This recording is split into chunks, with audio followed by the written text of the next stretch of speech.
Black-owned and operated Solo Beauty, where you are appreciated and respected. Located at 8158 South Cottage Grove, Solo Beauty can supply all of your Black hair care needs. Solo Beauty is open from 11 a.m. to 8 p.m., Tuesday through Saturday. Tune in every Sunday. Don't miss it. Live from the West Center for the Black People Media Studios. It is the Kickoff Kickback. Join the conversation with the brothers, Eugene, McIntosh, Herb Howard, and myself, Terrence, Tomlin. We got analysis live from the stadium. The brother Joe Lewis will be following through. We got great guests coming in, players, personnel, people. Say what? We do our thing every Sunday from 10 a.m. to 12 noon, taking you right up to kickoff. We picking the full slate of NFL games. We talking fantasy football. Gino got you covered on all the bets. It's a kickback. Make sure y'all join the conversation. Smash that like button, smash that share button, and continue to help us push the culture forward. Don't miss it every Sunday from 10 a.m. to 12 noon, live here from the West Center for the Black People Media Studios.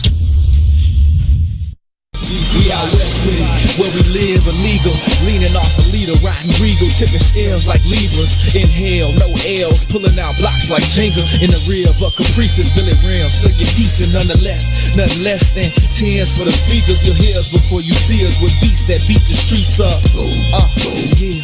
So try and keep up and keep it low key, cuz police try and treat us and keep us on a leash, cuz that's how they see us, thinking we nuts. Cuz we'll die for the ground beneath us, because this land made us. This land made of players that stay on paper. That's how we came up amongst the mayhem to the day when we display what we made of. The game can never change us, the West Side teaches. On these streets where you find that D before G. We out west with it, back down, trying to flip a dollar. If you looking, then we got it, you just got a bit of plot. We out west with it, riding clean, wetter than the sea. On the scene with a full tank, blowing AC. We out west with it, I'm posted, let me know what y'all on. Cause if y'all get on something, then just hit my phone. We out west with it, yes sir. Hustle for every penny in the trenches, but we turn struggle into strength. Smell the grind in the air, take a whiff. Only the nose knows the aroma. Compose the money rolls that fold up, holding cold cups. Searching for those that got the purple O's for the $4. And we can go nuts and stay at the stove like grocers, and post up with O's on the table like coasters. That's how the game coached us, made us all in the soldiers. Now that dough is the focus, so know that we own this. Molded by the hood role models, riding good, the latest model, drinking good, raising bottles like we just missed a pothole. You got to know that it's impossible to stop our flow. We've seen it all from watching cops reload 30s a dro while drinking the night away until the block got slow.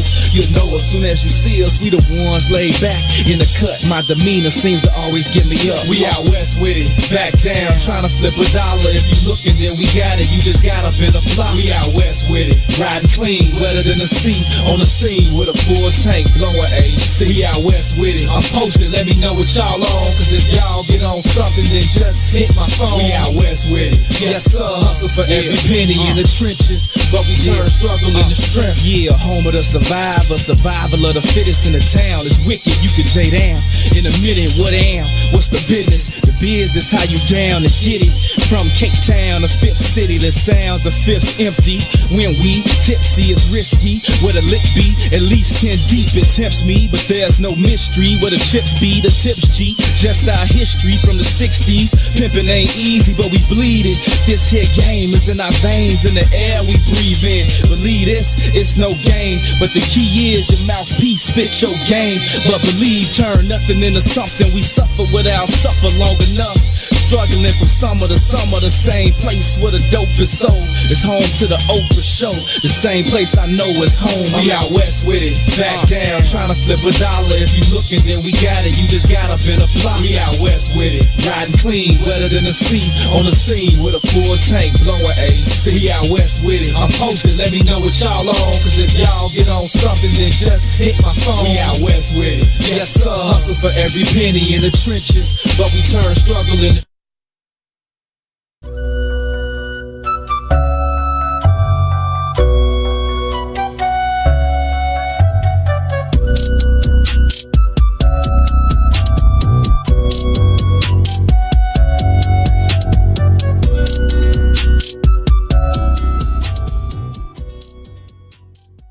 Happy Sunday, everybody. Welcome to the Sunday Kickoff Kickback. I don't know about y'all, but we got our red cups ready, and we are ready to get it in this week. Get you ready for the 13 games on the NFL schedule today, man. You know how we got to kick this one off. I hope you guys are enjoying your Sunday, but me and my brothers got a toast to the occasion. Understand that. Cheers to the kickback. Cheers to another good Sunday.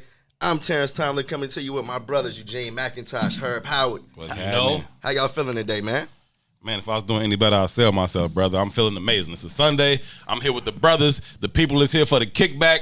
Got a good slate of games going on this Sunday. The Bears do not play, so I cannot lose. We good. Our afternoon will not be ruined by the Chicago Bears, so I'm ready to go. Definitely the Bears on by. They can't blow us this week. But we got a nice slate of football games that we got to talk about, and we have a special guest today, man. Coming up in just a few minutes, the one and only Jerry Azuma. Number 23 from the Bears, drafted in 1999. We're going to be talking to him in just a few. Yo, man, Jerry Azuma, man, very, very underrated corner. Like, athletic, could play man, could play zone, was phenomenal in the cover two, was a willing tackler, would come up and make the tackle on running backs, tight ends. Yes. Jerry Azuma was an exciting player, and he was a special teams contributor too. He wasn't afraid to hop on punt return. One of the OGs. Yeah. One of the first super exciting kick returners. You remember that? Yeah, for sure. Absolutely. For sure. Man, and I almost forgot he transitioned from running back to cornerback. Exactly. You know what I mean? That part. You know what I mean? It's definitely that the athleticism was always there with Jerry Azuma. With a very, solid, long career. Real solid, very long career, man. Had some sustained success, made himself some change, and he became a real Chicago dude. Like, you know what I'm saying? Like he played for the Bears for so long, he just became a Chicago cat, and so he here now. This is where this is where he lives, this is where he raises his family, this is where he handles his business. Chicago dude, man. So looking forward to talking to Jerry Azuma. It does. Chicago definitely does that too. You can catch Jerry out on the soil with the brothers, man. I know we all it's always that 6 degrees of separation, but we got a few guys in common, so it's good to see Jerry still, on the soil putting in that work. And man, didn't he lead the league or some shit in kickoff return yardage or some shit? I think he did one year. One of them years, 02 or 03. He was a Pro Bowl in 02 for special teams. Yep. Right. And I think in that game he set the record for most kickoff return yards in a Pro Bowl. Yeah, I think he averaged like 30 yards per kickoff return, and he had a couple touchdowns. That's nice, right? That's nasty, right? Unfortunately, it wouldn't help the 2020 Bears, right? We have the guy who has more kickoff return touchdowns than anybody in the history of the National Football League. He took a kickback on Sunday, and it still didn't help that trash-ass offense. At all. Without it, I don't know how ugly that score would have been. So, yes, the Bears on bye, but I got some questions I want to ask y'all. I was up late last night. Ask her. I ain't asking shit about the Gino's Bears. Like, hey, it's a bye. I don't want to have anything to do with the Bears today, huh? Period. He say period. I'm gonna do me while y'all talk about the Bears, man. Hey, what it is, my brother? What's to it? We'll get to that a little bit later. I want to ask y'all because we'll run it off to Jerry. Then I want to see what y'all think. I can't wait to update y'all on the picks. It was a very hot week last week. Y'all know what that means. Real talk, y'all need to pay attention because I just want to let y'all know these brothers right here were on it. Okay? We was on it. Y'all was on it, man. Okay. Y'all, real talk. We need to hop into a casino. We need y'all to heard do the this man. outside. Right now, I'm checking my picks from last night. So if y'all hear any noise on the other side of this, you're going to know which way it went. So we hoping for good results over there. So hopefully nothing bad. We already got our first grunt. Nah, that was just me putting my password in. While we got you in the mood of being, authoritative, why don't you lay down the rules for the peeps, man?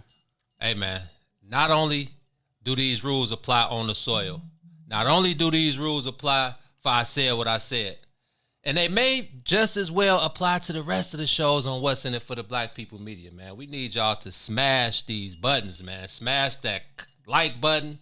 Smash that share button. Join the conversation, man. We appreciate all of the comments. We look through them. We comment on them. We talk back to the people. It's all about engaging in the conversation. So please, and if you want to, go ahead and support the brothers, man. You see the gold star at the bottom. Hit the gold star. Send the brother some stars, 100 stars, 1,000 stars. I see a couple ballers out there on the line already. 10,000 stars, 30,000 stars, man. Hook the brothers up. If not, it's all good. Whatever type of support we receive, we appreciate and love it. Gino, I think you gotta drop some bars or something. I can hear you. I can hear your chains jingling in the background. Yeah, spit something. Man, I'm feeling like Ghost. I was feeling like Ghostface Killer this morning, man. I threw on my shines, and then I feel godly when I throw on my shines, man. If y'all didn't see, I added one to the. This is my Mount Rushmore. Oh, man. it is 3 now. Yeah, this is my Mount Rushmore. I introduce them to the peeps. Which way should I go, man? We know Garvey, Selassie. Who's the extra addition? Man, it was only right for me to add Brother Malcolm to the mix, man. Facts. Yes, sir. If we gonna talk about what's in it for the black people, man, these are the brothers who set the stage. Well, not all of them, but a few of the brothers who set the stage for what's in it for the black people. So when I throw on my shines, I'm definitely feeling godly out here, man. So Peace to the gods, peace man. to the gods, man. Absolutely. Indeed. Definitely. Yeah, while we talking about this rap thing, I know we're a little off topic, my bad. But You got to do it. the verses, Jeezy, Gucci, did y'all peep it? How did y'all feel about it? Who did y'all have? And then how did y'all feel about how it turned out? I had Jeezy has better songs than Gucci. Jeezy is a better rapper than Gucci. I had Jeezy all the way. I've never been Me a too. Gucci fan. I was with you to the end. I mean, I'm not a Gucci fan, but I do like a few of his joints. I like the old Gucci. I like the trap house Gucci, big belly, Fat, crusty lips, lean sipping, all that. weed smoking Gucci. Wow. I start Come off on. my day with a blunt of perp, no pancakes, just Nice. a cup of Come on. syrup. Just a cup of syrup. Yeah, That one. That's the Gucci I like. Yeah. You know what? Yeah. Exactly. I feel like you 100% right. Jeezy, I feel like put his best work on display. He got Thug Motivation 101, a pure classic, and I don't feel like Gucci had anything to compete with that. But Gucci has his classics. I don't think it was a landslide. Nah. I know that people are gonna talk about how he took it there with the truth on Jeezy. He went there. Yeah, I mean, he definitely took it He there. went there. That was his only win, though.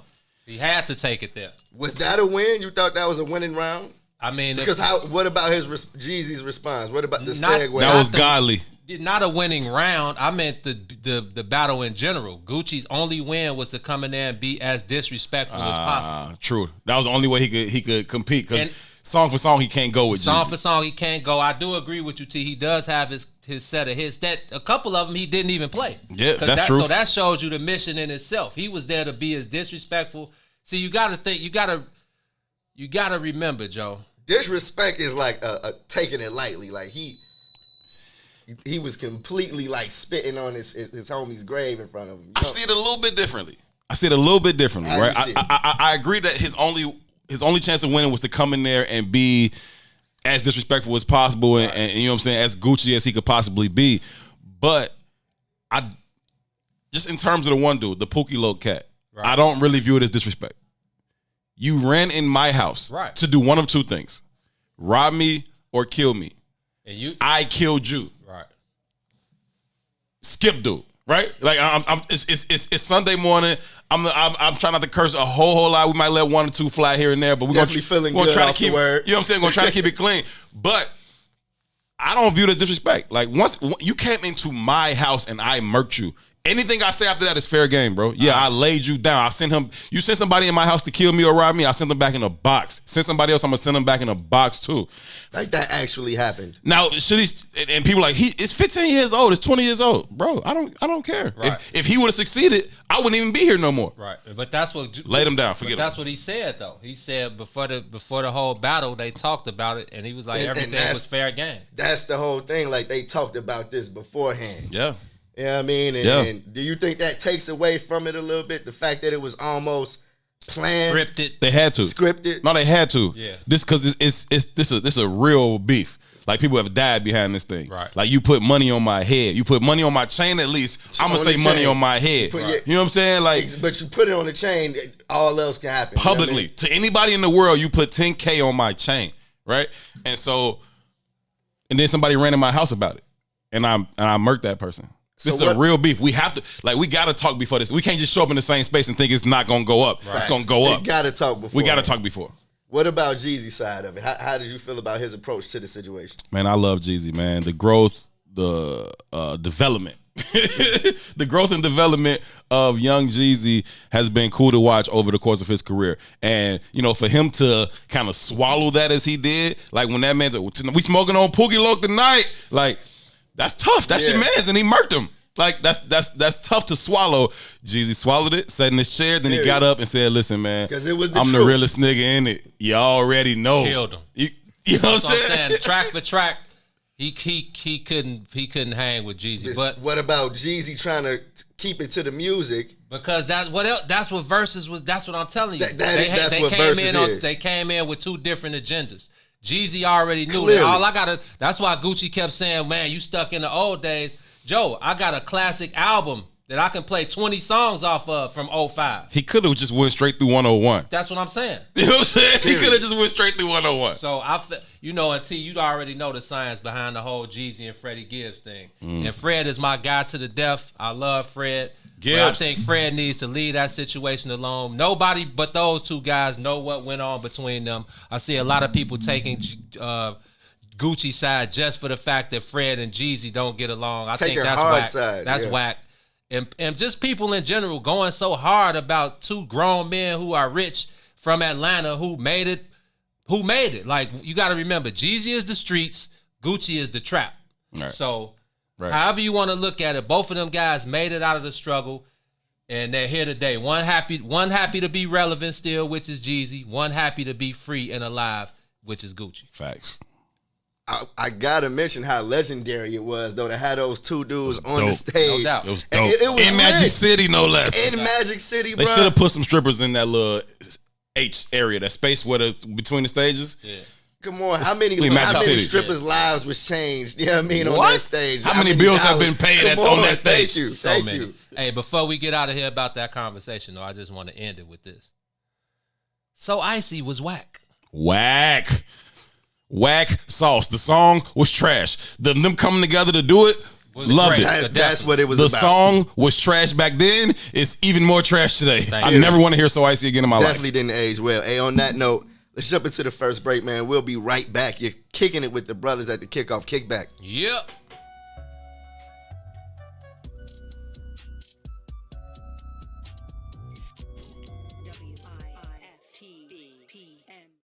Food, culture, impact. What's in it for the Black People Media is proud to support The Woodline, located at 1200 East 79th Street. The Woodline is an innovative economic center for the entire family. Stop by and try our jerk-inspired menu. Plus, get details on our new Igloo dining experience. Restaurant, event space, cultural space. For more info about reservations or our COVID-19 friendly space, visit us online at www.thewoodline1200.com. Tune in every Sunday. Don't miss it. Live from the West Center for the Black People Media Studios. It is the Kickoff Kickback. Join the conversation with the brothers, Eugene, McIntosh, Herb Howard, and myself, Terrence Tomlin. We got analysis live from the stadium. The brother Joe Lewis will be following through. We got great guests coming in, players, personnel, people. Say what? We do our thing every Sunday from 10 a.m. to 12 noon, taking you right up to kickoff. We picking the full slate of NFL games. We talking fantasy football. Gino got you covered on all the bets. It's a kickback. Make sure y'all join the conversation. Smash that like button. Smash that share button. And continue to help us push the culture forward. Don't miss it every Sunday from 10 a.m. to 12 noon, live here from the West Center for the Black People Media Studios. Gentlemen, this is a traffic jam.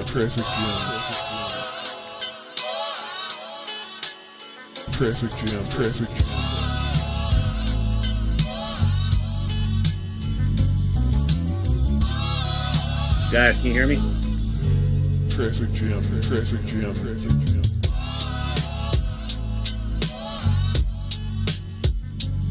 Guys, can you hear me?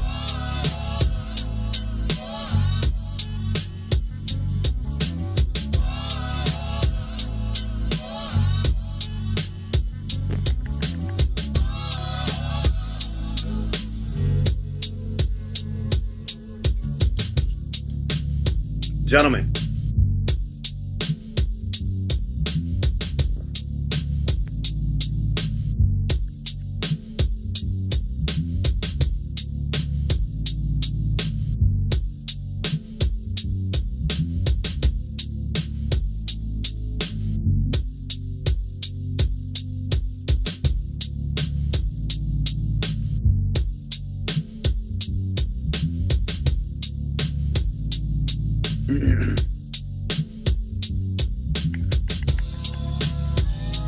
Guys, you hear me?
We are back at the Kickback, kicking it live from the West End for the Black People Studios.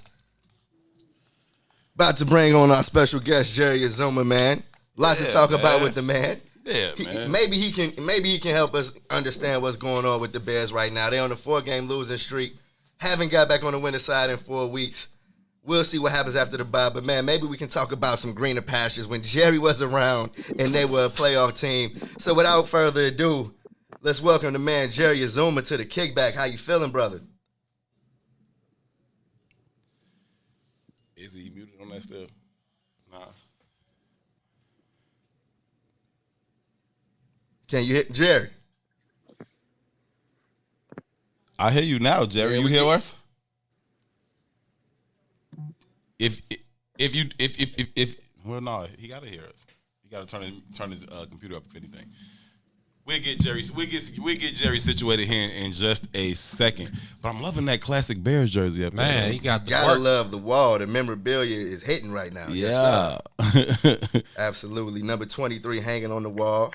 I feel like anytime anybody wears 23 in the city, they gotta hold it down. You know? must. Jerry Azuma, Cal Fuller. If you have the courage to wear 23 in this city, Man. you better ball. Man. Absolutely. You better ball. Definitely did that. A bunch of memorable situations with Jerry Azuma. I remember that pick 6 against the Eagles in 02. Mm-hmm. I remember sitting on the floor of my auntie's room watching that one. Facts. Jen, you were at that game, weren't you? Which one? That was the McNabb game. Oh yeah. When the Eagles took that one, right? When Don scored the touchdown, the and last game in Old Soldier Field. Yeah, he dunked that boy over the field goal post. Yeah. Yeah, man. I had the whole Soldier Field at my neck because I had 2 McNabb jerseys on. You had the Mount Carmel joint? No, I had both Eagles joints. Hey, Jerry, can you hear us? Can you turn us up a little bit? We can hear him. I don't think he can hear us because I think his computer is down. Let me text him. Let me do that. So we can figure. So y'all could definitely hear him, right? I can hear him moving. He ain't really saying nothing because he don't think we can hear him. He can't hear us, so he don't know we talking to him just yet. But we good. We gonna get it. We gonna get it popping. We gonna make sure he can hear us and we can hear him here in just a second. Nonetheless, though, man, that defense, the defenses that he was a part of, like some of the best defenses that we've ever seen here. Right? They turned the ball over. They stopped the run. They got after the quarterback. Same way this defense does. Woo. But even those offenses were able to do just enough. Just enough.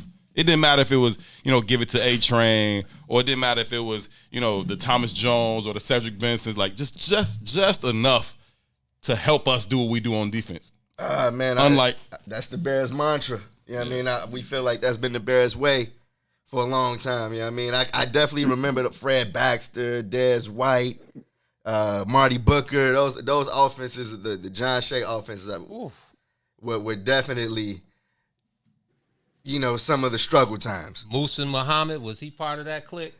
Or was that before? That was part of the Super Bowl. Wasn't he? No. What team was Musa Muhammad? Musa Muhammad was on. He was on the Super Bowl team. He was on the Super Bowl team. He was on the Rex team. Grossman. 05? Yeah, he was on the Rex Oh Grossman my God. team. Who was the other receiver? Bernard Berrien. Bernard Berry, yes sir. Yeah, He Rasheed caught a Davis bag- was he the caught a slot bag from the receiver on that Vikings. team. Yeah. I talked to Rasheed Davis this morning. Actually, he gonna fall through the kickback maybe next week or the week after. I talked to Rasheed Davis this morning. He was decent, man. Absolutely. Facts. Real solid in the slot, but very good special teams contributor.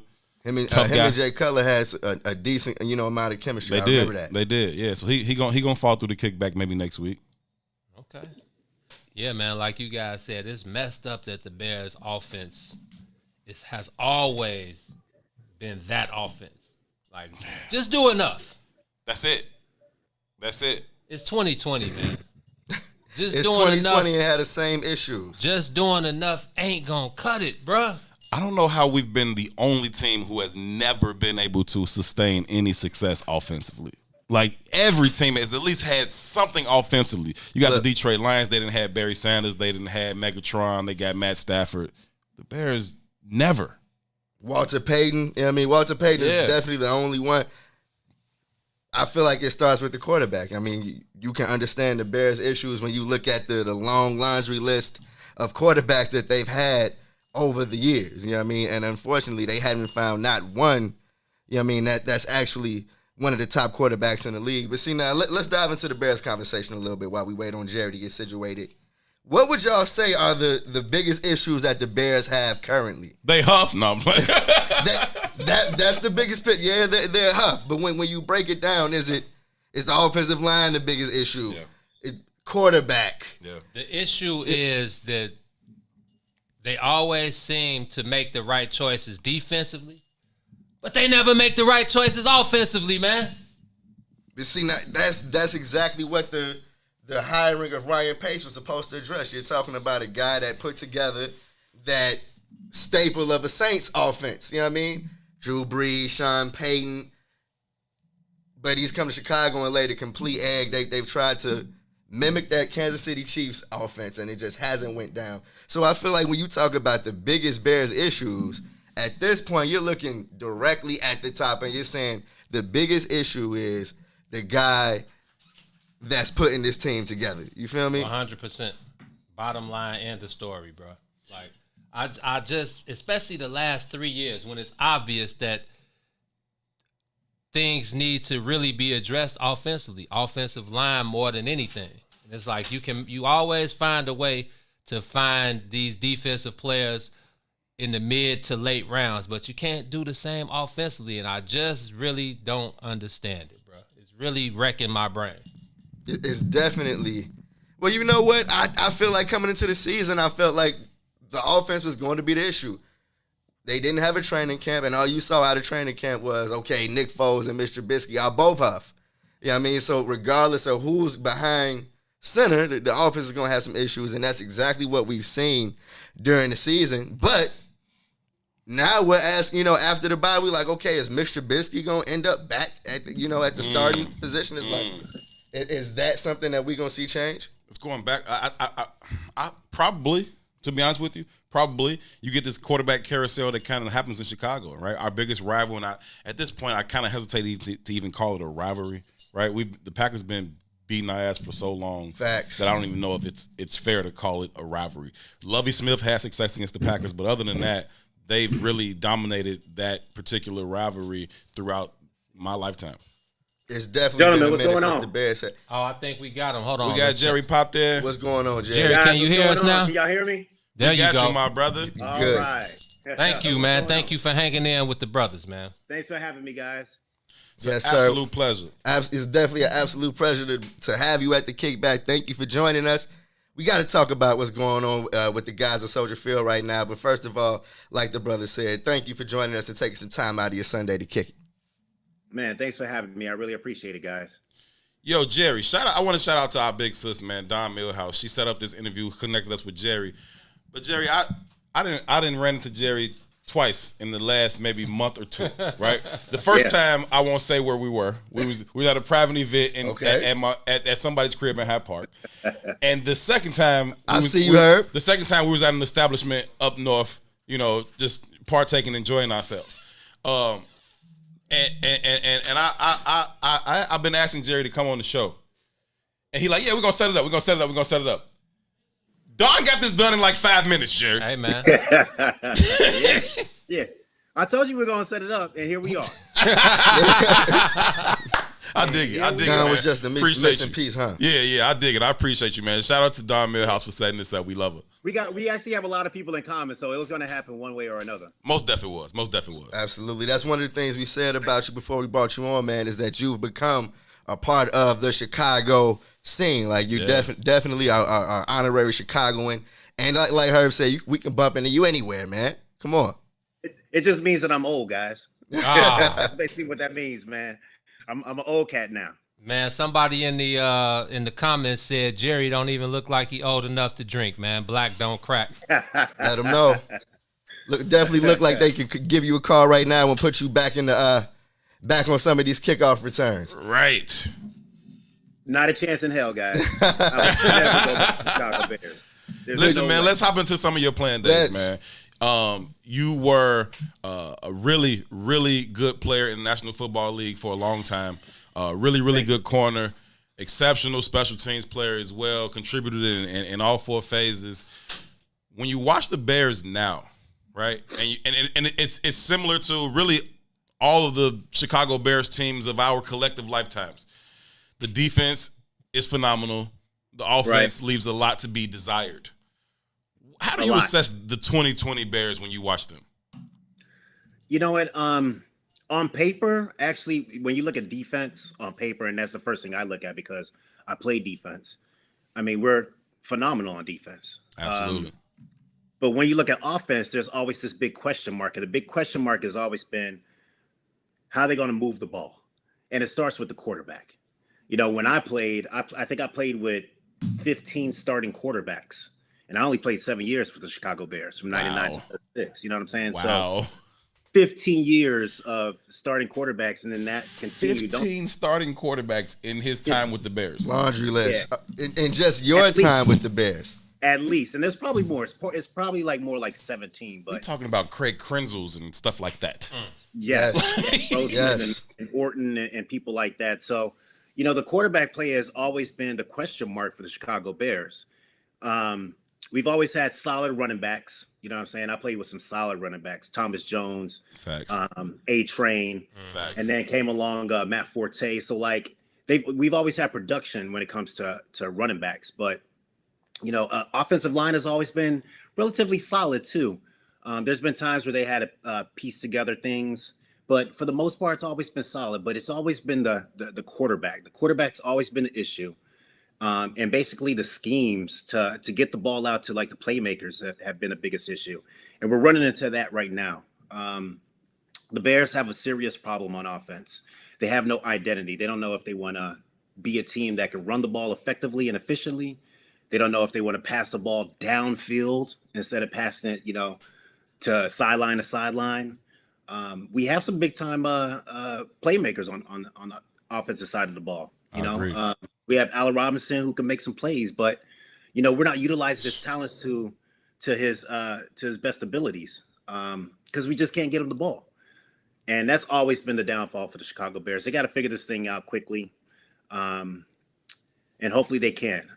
They've proven that they can be a good team. They've proven that they can grind things out and play to their strengths of their defense, but at the same time, the offense just has to come alive, and the productivity hasn't been there. So they have to get those things corrected.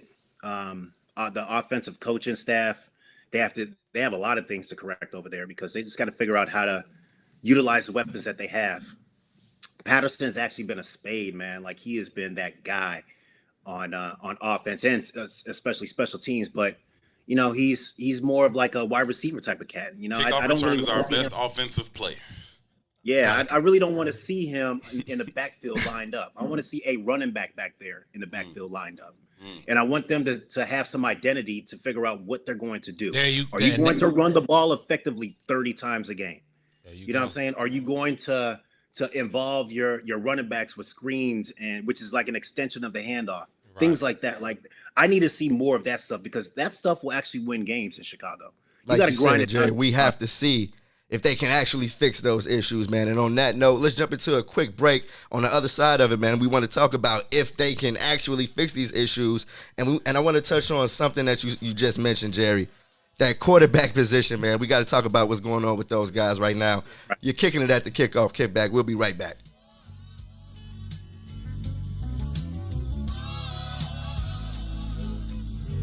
Traffic jam. Traffic jam. WIFTBPM.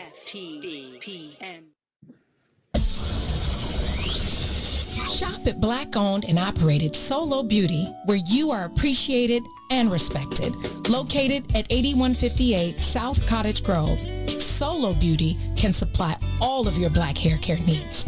Solo Beauty is open from 11 a.m. to 8 p.m., Tuesday through Saturday. We out west with it, where we live illegal, leaning off a leader, riding regal, tipping scales like Libras. Inhale, no L's, pulling out blocks like Jenga. In the rear of a Caprice's Billy Rams, flicking decent nonetheless. Nothing less than tens for the speakers. You'll hear us before you see us with beats that beat the streets up. Yeah. So try and keep up and keep it low key, cuz police try and treat us and keep us on a leash, cuz that's how they see us, thinking we nuts. Cuz we'll die for the ground beneath us, because this land made us. This land made of players that stay on paper. That's how we came up amongst the mayhem to the day when we display what we made of. The game can never change us, the West Side teaches. On these streets where you find that D before G. We out west with it, back down, trying to flip a dollar. If you looking, then we got it. You just gotta been a plot. We out west with it, riding clean, wetter than the sea. On the scene with a full tank, blowing AC. We out west with it. I'm posted, let me know what y'all on. Cause if y'all get on something, then just hit my phone. We out west with it. Yes, sir. Hustle for every penny in the trenches, but we turn struggle into strength. Smell the grind in the air, take a whiff. Only the nose knows the aroma. Compose the money rolls that fold up, holding cold cups. Searching for those that got the purple O's for the $4. And we can go nuts and stay at the stove like gross us. And post up with O's on the table like coasters. It's how the game coached us, made us. All in the soldiers, now that dough is the focus. Welcome back to the Sunday Kickoff Kickback. We are talking to one of the Bears greats, Jerry Azuma. Man, we see the wall. It's only right that I call you a Bears great. We see the memorabilia on the back of your wall. It's up there. Wall looking decent. Come on, man. You got to break it down to us. What's going on back there, man? I see the 23. I see the Pro Bowl. Look, let us know what's going on that wall, man. Yeah, man. Just had to represent. I just got all my old sports memorabilia up. All the guys that I played ball with, Pro Bowl, just a whole bunch of memories on this wall, man. It's always a good feeling to come into this room and look at the wall, especially with the little kids too. Yes, sir. They look at the wall too, and they just look at it and they're just like, "Dad, that's you," and I'm like, "Yeah, that's me." I was telling the guys, come on, exactly. Hey, look. Come on, look at me. I was telling the guys before we brought you on, Jerry, that I can just see that pick 6 in 02 versus the Eagles just running back in my head, man. I was a 13-year-old shorty, going hard for the Bears then. So, yes, that day ended in heartbreak for me. But, man, I was going crazy for that pick 6, Jerry. Yeah, it was that was a long time ago. Damn, you were 13 back then? Yes, sir, man. 13 in it. You know what I mean? So I'm feeling kind of old too, just crossing the 30, the 30-year-old threshold. Yeah, I mean, but yeah, man, definitely a bunch of memories from those times, man. Yeah. Let me ask you about the kick return game, because you brought up the man Cordarrelle Patterson, and I feel like you're the right person to ask, because the man takes it out of the end zone no matter what. $109, he coming out. Come on, don't matter where that ball is kicked. If it's inbounds, he's trying to run it back. What do you think about that philosophy, and what's happened to the kick return game since you were able to do your thing? You know what? Chicago Bears have always had like a great lineage of kick returners. Mm-hmm. And he's in that line of one of the greatest also for the Chicago Bears. But I like his tenacity and I like his attitude. Like he wants to win. He's like, yo, you kick the ball off, I'm going to return this thing back to the crib. And that's the mentality that you have to have, especially when you're struggling like the way that they're struggling. So, you look at people like Johnny Knox, you look at myself, Devin Hester, the GOAT, obviously, Patterson. I mean, there's just so many great kickoff returners that have come from back to back to back. And it's an attitude thing, man. Like, they kick the ball off, you should want to score with the ball every single time. And the Chicago Bears have been really successful over the past like 2 decades of showcasing returners that can actually get the job done. So it's a great testament to them, especially to the coaching staff and the guys that are out there blocking their butts off, making things happen. So I think it's really good for the Chicago Bears, and it's definitely needed. If you look at what they're going through right now, they need a person that can just step up big, and it's been Patterson. Patterson has been out there stepping up real big, and that's what it's all about. We're gonna need him every single game, but at the same time, I like to see him not be a running back. You know what I'm saying? He'll play more of the flanker and things like that. But he's big. I think he's like 6'2", something like that. He's like 225, and he's probably the fastest guy out there. He's the fastest guy out there. So yeah, I mean, he can get the job done. I love to see it. Jerry, back to the 2020 Bears. And we talked about the quarterback. Well, you were talking about the quarterback position before we went to break. Yeah. The Bears were 2-0 with Mitch Trubisky. The Bears are 3-5 with Nick Foles. Yeah. Do you think that quarterback change was warranted with a guy who was undefeated? I mean, obviously, we all watched the same game. We saw Mitch was lacking in some areas. But I personally, and I'll concede to you because you're a Pro Bowler and you know 10 times as much football as I do. But in my opinion, I don't think that was the proper time to make that quarterback change. What do you think? It was questionable for sure. When you're 2-0 and you make a change like that at quarterback, I mean, it's going to affect your whole football team and the whole dynamics of your football team moving forward. I personally think that it might have been a little bit too quick, but you know, the coaching staff has seen enough. They saw him for 2 years, and they saw what he can do for 2 years. And, you know, they just got to they made a decision that said, you know, we'll go with Nick Foles. And I don't even think Nick Foles is the guy. You know, I just think that he's just a Band-Aid on this massive problem. He's just a guy, you know what I mean? And he's not even a guy that's actually being super productive. No. But there's a lot of things that are around the quarterback too that are big issues, bigger issues. I think number one, I think is the offensive line. I think the offensive line has been decimated. They've been piecing things together here and there, and it just hasn't worked. Number two, the running game. I've always been a component and been a fan of the running game. You got to establish a running game in the NFL, especially in Chicago late winter. Especially in Chicago, if you want to win games late in November, December, you got to establish a running game in Chicago. And, you know, if you look at some of the teams that have excelled in Chicago, they've established a running game. And, you know, Coach Nagy doesn't want to do that. Like, let's just be honest. He doesn't want to establish a running game. He wants to throw the ball all over the place. But in order to do that, you have to have an offensive line that can solidify the push up front. And protect your quarterback, and they're just not doing that. You know, that O-line is absolutely trash. It's garbage. I know you want to talk about the 2020 Bears. If I can just rewind it just a little bit, we've told you some of our best memories of you. T talked about the pick six against the Eagles. We've talked about your kick return prowess. I also want to ask you a question about the visor. I don't know if that was just all swag or if that was necessary at all. It was definitely swag. I loved it. Was it all swag or did you need the visor? A little bit of both. Okay. It was a little bit of both. The visor was there for pretty much for protection, but at the same time, that was just me. I dug the visor so much, man. I remember the season where they were redoing Soldier Field, and y'all played down in Champaign at U of I. I went down there. I really think it was the Packers. It might have been the Packers game I went to that was down there. Yeah. And you, like, as you kind of always do, just ran over to the stands, and you had your visor on. And as a shorty, I just thought that was the coolest looking thing I had ever seen. Like, this is so doggone swaggy. I'm like, man, do he need the visor? And it was tinted. It wasn't a clear visor. It was tinted. Come on, swaggy, super swaggy. Period. Yeah, I remember it on Madden. I remember it was so swaggy, I needed dog. The visor on every creative player I had on Madden after that, for sure. It was so swaggy. Jay, when you look back on your time with the Bears, what are some of your fondest memories as a Chicago Bear? Some of my fondest memories are just the guys, the camaraderie of just bringing the guys together and just, you know, just being around them. I can't really recreate that or get people to understand exactly how much of a family the Chicago Bears were.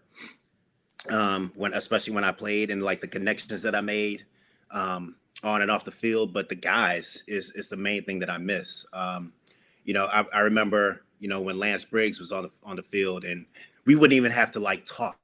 We could just look at each other and be on the same page, right, and know that like, okay, we know exactly what our assignments are. We know exactly what plays coming. We know exactly what's about to happen, and things just happen. Like, I played on some really special defenses. Mike Brown, Peanut Till, Mike Brown, one of my all-time favorite Tommy guys. Harris, you know what I'm saying? Lance Briggs, Adewale Ngoulie. I played with some dogs, man, and that's the thing that I guess miss the most is the guys. You know what I'm saying? Knowing that like I could be on the battlefield with them, and I could just ball out with them, and then at the same time, like, when football's over, we can just go and we can kick in and just be brothers. So that was always special, and it's something that we still have a connection with today. Nah, that's real. I feel like every team that had success like that, you can point to the camaraderie they had off the field, and I feel like when you fast forward to this current Bears era, we saw glimpses of that. We see how they get down with Club Dub after W's. We know the defense comes to play, day in and day out. What I want to ask you, though, we talk about the issues that they have. Do you feel like these are issues that can be fixed before the end of this season? Like, is this team a team that can go and get 4 more wins and end up at 9-7 and be a playoff team? Or are we talking about this team is going to stay in a nosedive and seats are going to get hotter, and we could see some major changes in the offseason? Which way do you think this is going? I think that we're going to see some major changes in the offseason. I think right now this is a vessel, and the vessel got crazy holes in it, and they trying to duct tape this thing together. You know what I mean? And this thing is just sinking fast. Man. I mean, the Bears started off, 5-1? I think 5-1. They were 5-1, right? And then what are they now?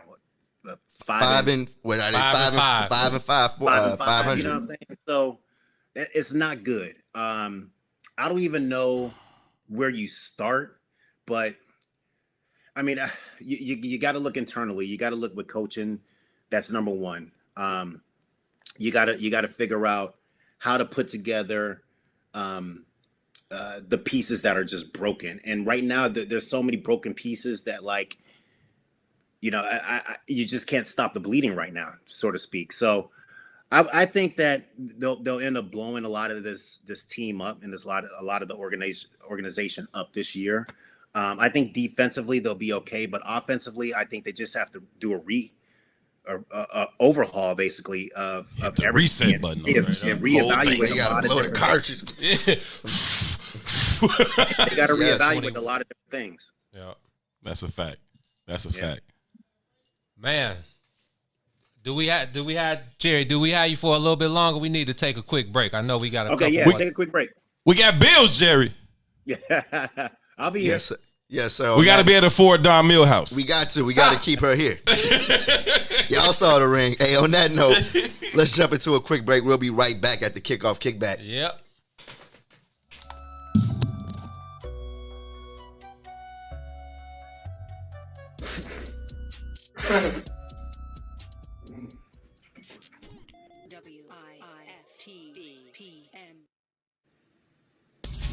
What's up, good people? Make sure you ascend into Muwakil's world every Monday, Wednesday, and Friday, 11 a.m. to 1 p.m. with Salim Muwakil, a.k.a. the Black Forrest Gump, right here on What's in It for the Black People Media.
Back at the Kickoff Kickback, kicking it with my brothers Herb Howard, Yeah. Eugene McIntosh. Yes, sir. I'm Terrence Tomlin, man. We are talking to the one and only. All my ad-libs is Gucci today.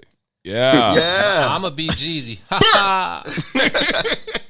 We are talking to the one and only Jerry Azuma, getting his thoughts on what's going on with the Bears right now, man. He says the Bears are headed towards some major changes in the offseason. Hey, Jerry. What you got, G? Now, I told you I was going to concede to you because you are a Pro Bowler, one of the Bears greats, and you know so much more football than myself. But, man, I got to double back on one of your earlier comments, man. You said the Bears have numerous playmakers. Now, I don't know if numerous was the word you used. You big man. But, Hold on. but you used whatever word you used, it was more than one.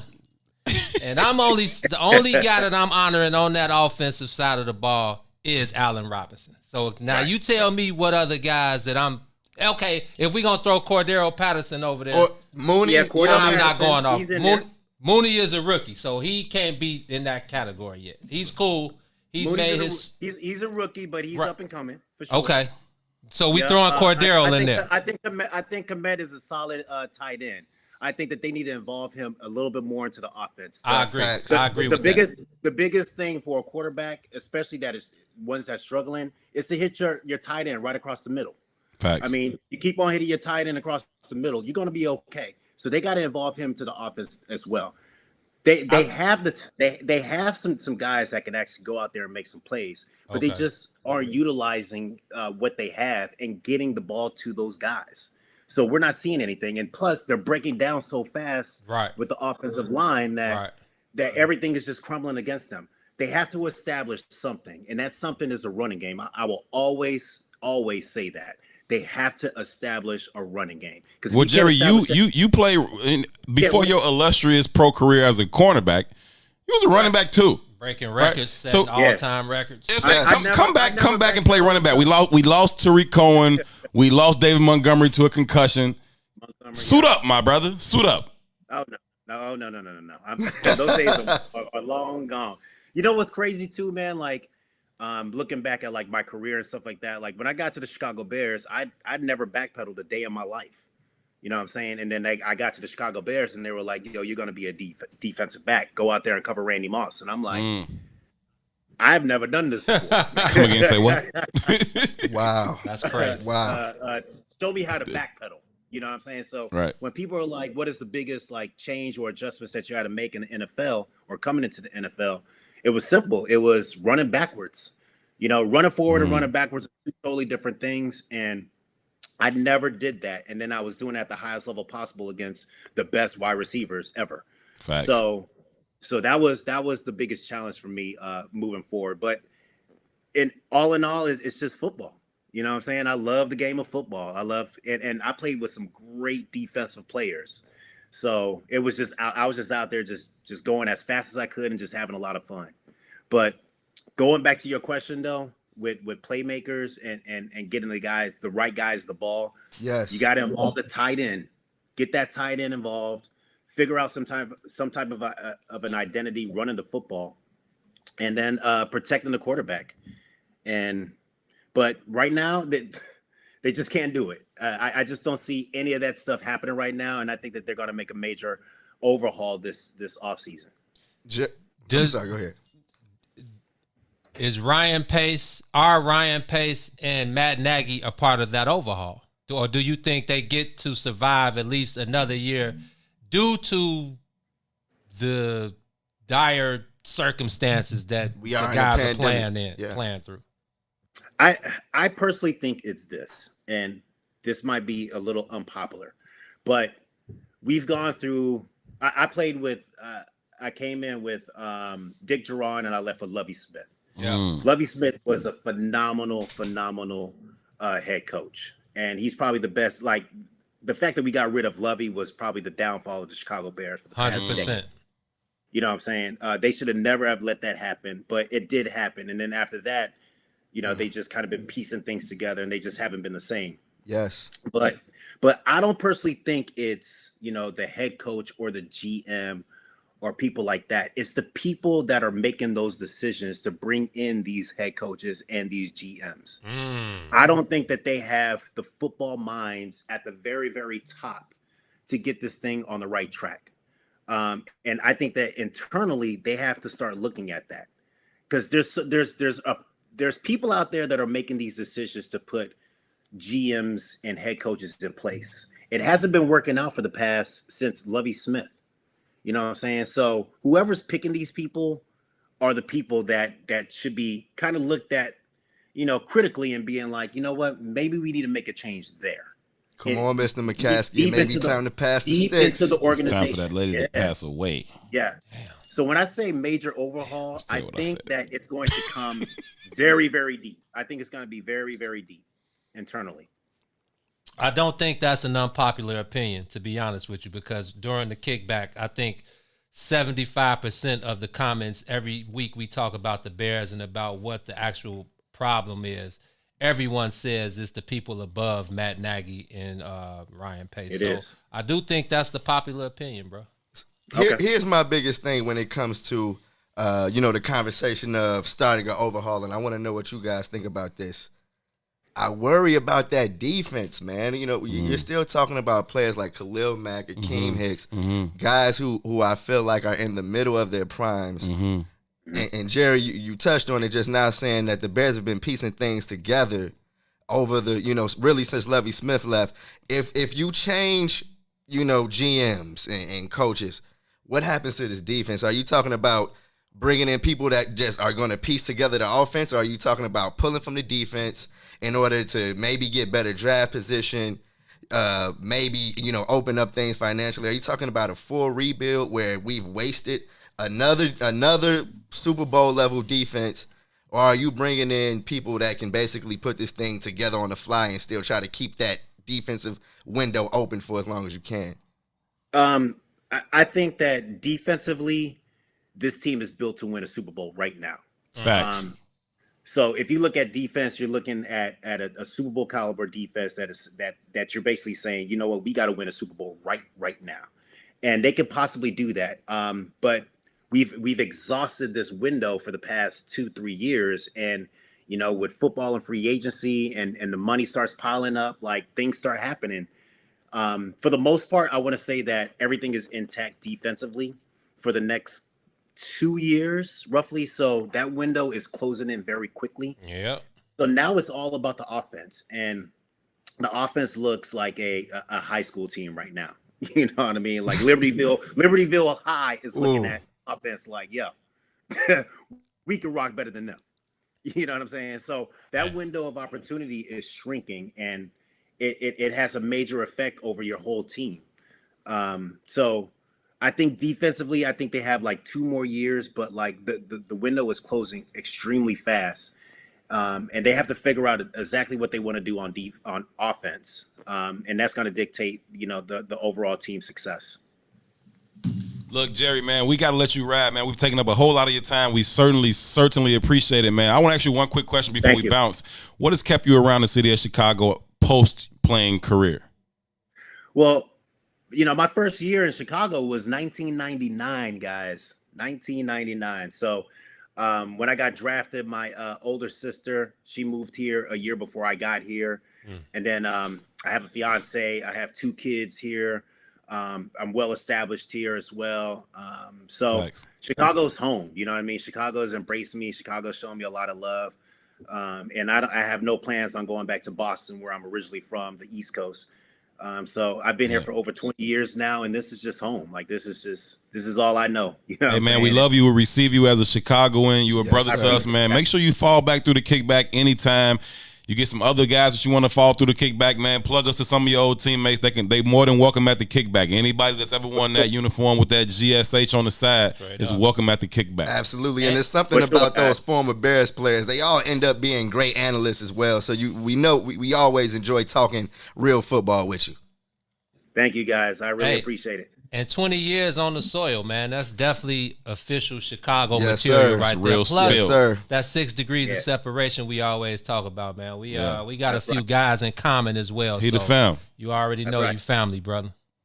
I appreciate it, guys. Thank you very much. Yep. Appreciate it. Yes, sir. That was the one and only Jerry Azuma, number 23 on the field, number 1 in our hearts. Just did this thing at the kickback with the brothers, man. We appreciate them holding it down with us, you know? Salute. On that note, let's take a quick break. We'll jump back into things on the other side of it. We'll be right back. And God of the universe, not the planet, of the universe. And then they said, nothing is spooky. WIIFTVPM. We fun guy.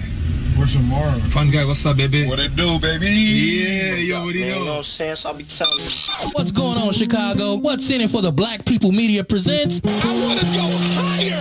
Oh, my God. Call your sons, call your daughters, call your friends, call your neighbors. The Big Tuesdays and Thursdays, 1 p.m. to 3 p.m. with Eugene, McIntosh, and Terrence Tomlin. We got what you need right here on What's in it for the Black People Media. Tune in every Sunday. Don't miss it. Live from the West End for the Black People Media Studios. It is the Kickoff Kickback. Join the conversation with the brothers, Eugene McIntosh, Herb Howard, and myself, Terrence Tomlin. We got analysis live from the stadium. The brother Joe Lewis will be following through. We got great guests coming in, players, personnel, people. Say what? We do our thing every Sunday from 10 a.m. to 12 noon, taking you right up to kickoff. We picking the full slate of NFL games. We talking fantasy football. Gino got you covered on all the bets. It's a kickback. Make sure y'all join the conversation. Smash that like button. Smash that share button. And continue to help us push the culture forward. Don't miss it every Sunday from 10 a.m. to 12 noon, live here from the West End for the Black People Media Studios.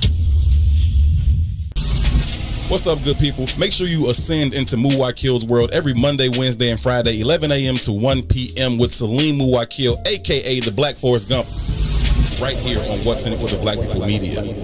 Food, culture, impact. What's in it for the Black People Media is proud to support The Woodlawn, located at 1200 East 79th Street. The Woodlawn is an innovative economic center for the entire family. Stop by and try our jerk-inspired menu. Plus, get details on our new Igloo Dining experience. Restaurant, event space, cultural space. For more info about reservations or our COVID-19 friendly space, visit us online at www.thewoodlawn1200.com. Asiatic black man, maker, owner, cream refinery, father of civilization, and God of the universe, not the planet, of the universe. And then they said, nothing is spooky. Now that's spooky. Yeah. Check it. Look. So I play the dark, play at the start, play my part better than a good kid, play at the park. Stay away from the knock, unmarked and undercovers. Cops, police, whoever after the brothers. Uplift black mothers, encourage the dance to stay. What you wanna do tomorrow starts from the day. Before you get paid, how much you gotta pay? Long with dudes, get it right, don't be confused. Keep cool, cool, cool, cool.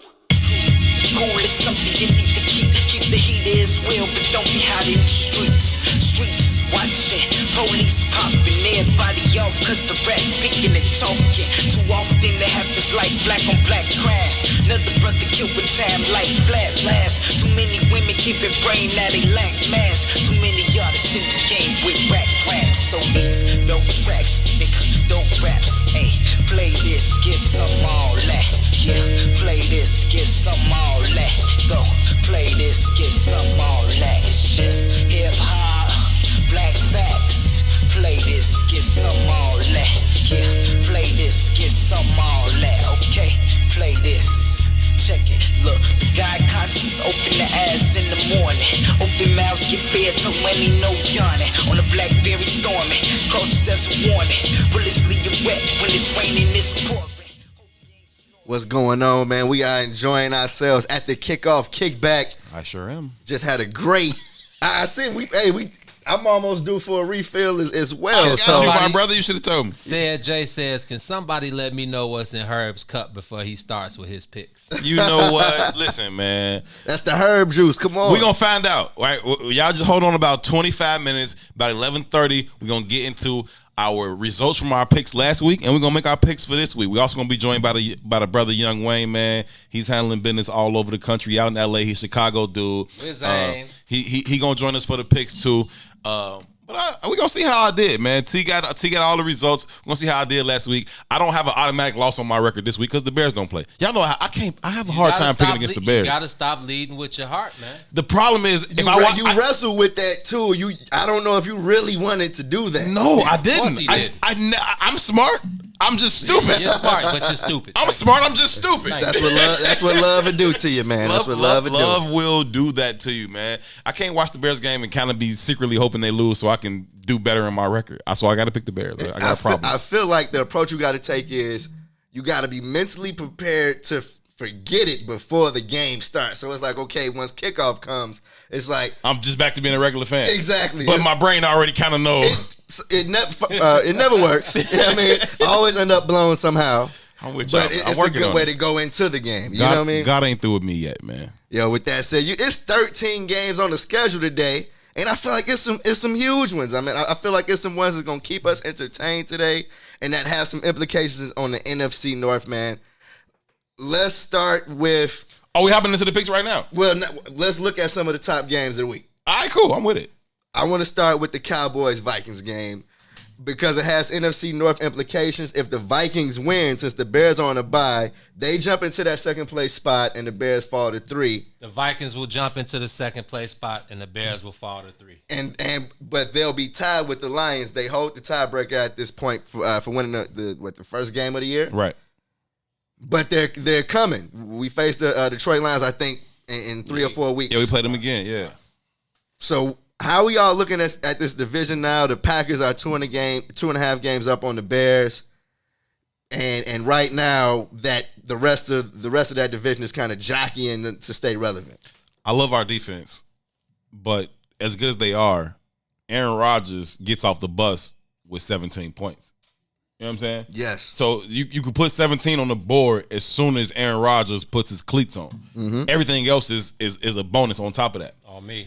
I don't even think that our offense can get you to 17. They can't get you to. We saw that last week and the week before in LA. I asked you a question, bro, and I don't know. I tried to look. I tried to research it. I didn't find the answer to this question, but I don't know how often in the history of the National Football League, how many times a team has forced 2 turnovers on defense and returned a kick return for a touchdown and lost the game.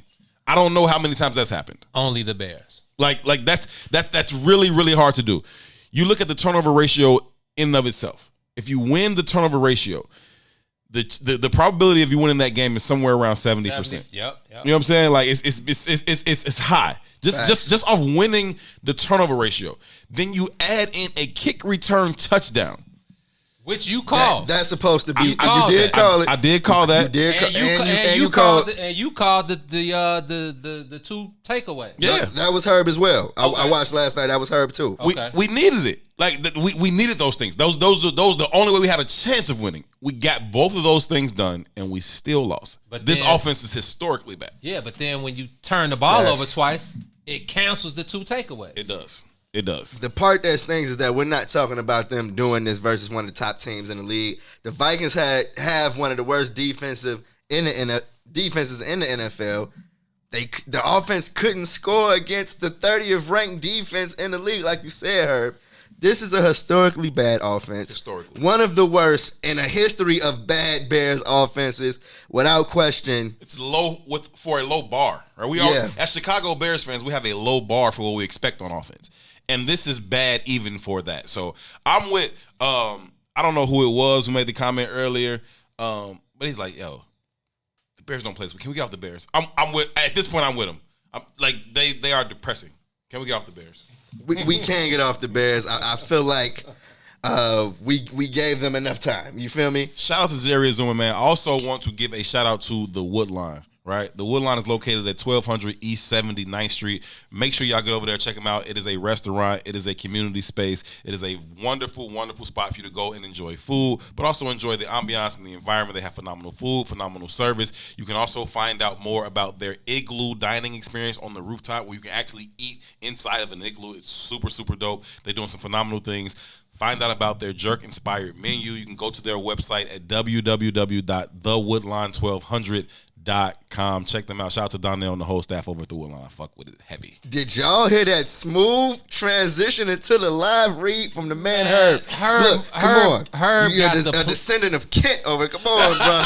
Come on, bro. That was beautiful. If y'all don't know Herb's background, man, Herb was part of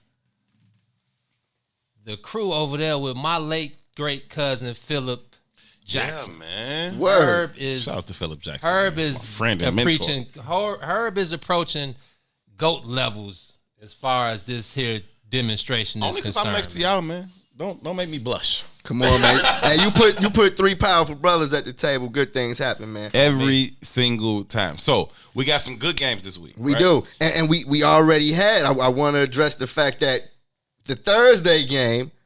My boy came through. Come on, man. Seahawks versus Cardinals. My boy came through for me. I'm already down the game. You know what I mean? I got a You soft was spot Dolo for on the Cardinals? I was Dolo on the Cardinals.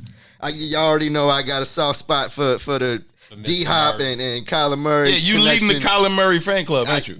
I was hoping that it came through, but on a short week after it took heroics to win in their previous game, I was. They should be on a 3-game skid if keeping it a buck. Exactly. They should be on a skid similar to the Bears. I gave them they too much lost credit. 2 weeks ago. Last week they won on a Hail Mary. On a Hail Mary. Because D-Hop on is a that what dude. the Hail Mary, okay? D-Hop is that dude. Yes. He is that dude. So they won that game and they lost this week. That should be a 3-game skid for them for real. And now the Seahawks are back on the winning side of things. They were on a 2 or 3 game skid, but they've been having injuries at the running back. They finally back on the winning side Who of did things. they bring back out of retirement, like off the street? Who was it? Was it Elvis Dumerville or a running back? Carlos Hyde. Carlos Hyde, that's what it was. Carlos Hyde was their He played guy. well, too. He did, He man. played well. I should have picked him up on the fantasy side of things. Hopefully that doesn't bite me today, but He played well, man. So shout out to that. It's a lot of tough games this week. Not only are some good teams playing each other, but you also have some bad teams playing each other, which is also a tough thing to pick. Right? It is, man. Jets, Chargers, Bengals, Washington. Yeah, those are tough games to 3 pick. wins. Bad teams, but still tough games to pick. We got to pick them. Coming up at 11:30, you're going to find out who we like in those games. But those are some tough games to pick, whether it's 2 good teams or 2 bad teams. You don't know who's going to win. Let me ask you guys this, and this is an outlook on the entire league, man. Who is the top dog right now? Yeah, I mean, you got to go with the Steelers. Yeah, it's got to be the Steelers. Is it the Steelers or the Chiefs? Because I know the Steelers are undefeated. I got to go Steelers, man. They play defense. They do Hard-nosed play defense. defense.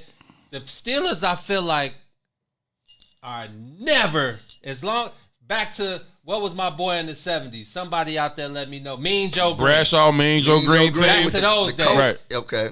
They have never, ever switched up their identity. They're the same. Absolutely. We're going to hit you in the mouth. They said something during last week's game. I think the Steelers have the second longest streak all time for consecutive sacks in a game. Yeah. Yeah, like almost like 2 seasons worth of every game they have a sack, you know? And they've had like 3 coaches ever. Shout out to Mike Tomlin. I feel like they went from Chuck Noll to Bill Cowher into Mike Tomlin. Yep. I'm sure somebody might have been in between Cowher and Noll, but I don't know who it was. They've had like 3 coaches, like forever. Same thing you talked about as we talked about the Bears. Sorry, everybody. The Bears are always going to find their way back in the conversation. We live where we live. Now, Walter Payton is on the wall in the studio. If we're talking about the Steelers, though, yes, they've had some all-time great coaches. But Bill Cowher caught a couple of rings off of Ben Roethlisberger. You feel me? Facts. Ben Roethlisberger. I like Bill Cowher, though, man. Yeah, Bill Cowher. I can't flex. I like Bill Cowher. When Levy Smith was gone, I was hoping they found a way to get Bill Cowher over here. Sweet. Yeah, you know what I mean? But they managed to maintain their identity. They're going to play hard, smash-mouth defense.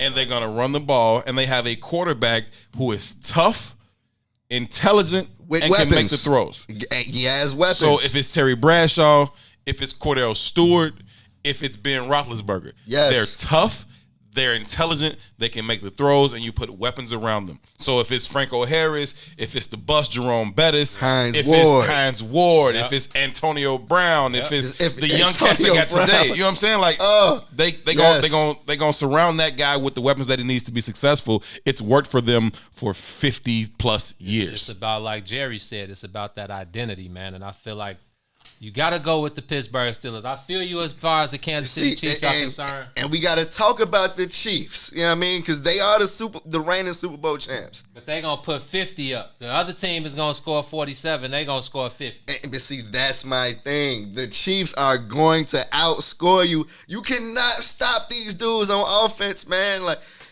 Pat Mahomes, who looks like the MVP right now, is adding years to Travis Kelce's career. He has Tyrone Hill, the rookie running back, and then he can turn any of their wide receivers off the street into weapons. These are facts. He's one of those talents that is just a transcendent talent, and I feel like the Chiefs are turning into what the Patriots were. You know what I mean? I could see them going back to back. And then back to back to back. They just extended Andy Reid, the head coach, and the general manager. They just extended them for I think 4 more years, right? So they extended. They keeping the infrastructure in place to be able to sustain their success. They've already got Patrick Mahomes locked up for a decade.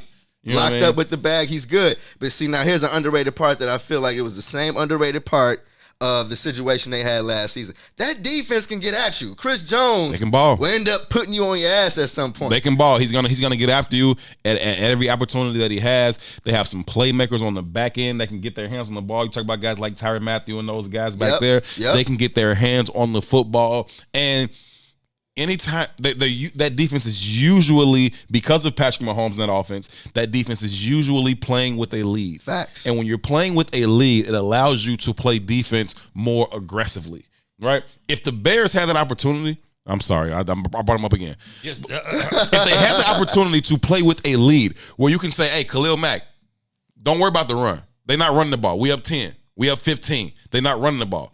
Go get the quarterback. Right? That allows you some opportunity to get more sacks. So a lot of times we say, man, Khalil Mack not getting the sacks. Akeem Hicks not getting the sacks. Robert Quinn not getting the sacks. Because they're playing from behind most often. Facts. And when you're playing from behind, you don't know what the offense is about to do. You got to be ready for the run game. You can't just pin your ears back and go get the quarterback like the Chiefs can do, because they're usually playing with a lead. I will say this about those two teams. I know we got a break. The Steelers, they play defense. Defense travels. So when it gets cold in the playoffs late in the season, it's even more cracking. And they got the 9-0 record. So more than likely, if things continue to go this way, the Chiefs are going to have to go to Pittsburgh in the playoffs. Yep. I'm taking the Steelers in that game if it comes to that. The AFC is loaded, y'all, man. The Steelers, the Chiefs, the Ravens, the Titans. Don't sleep on the Pats. They creeping. The Pats. They creeping. We'll see how it shakes down out there, man. But let's jump into a break real quick. We'll be right back. You're kicking it with the brothers at the Kickoff Kickback. Like black on black crime. Another brother killed with time like flat last. Too many women keep it brain, now they lack mass. Too many WIIFTVPM. Tune in every Sunday. Don't miss it. Live from the West Center for the Black People Media Studios. It is the Kickoff Kickback. Join the conversation with the brothers, Eugene, McIntosh, Herb Howard, and myself, Terrence Tomlin. We got analysis live from the stadium. The brother Joe Lewis will be following through. We got great guests coming in, players, personnel, people. Say what? We do our thing every Sunday from 10 a.m. to 12 noon, taking you right up to kickoff. We picking the full slate of NFL games. We talking fantasy football. Gino got you covered on all the bets. It's a kickback. Make sure y'all join the conversation. Smash that like button. Smash that share button. And continue to help us push the culture forward. Don't miss it every Sunday from 10 a.m. to 12 noon, live here from the West Center for the Black People Media Studios. Food, culture, impact. What's in it for the Black People Media is proud to support The Woodline, located at 1200 East 79th Street. The Woodline is an innovative economic center for the entire family. Stop by and try our jerk-inspired menu. Plus, get details on our new Igloo Dining experience. Restaurant, event space, cultural space. For more info about reservations or our COVID-19 friendly space, visit us online at www.thewoodline1200.com.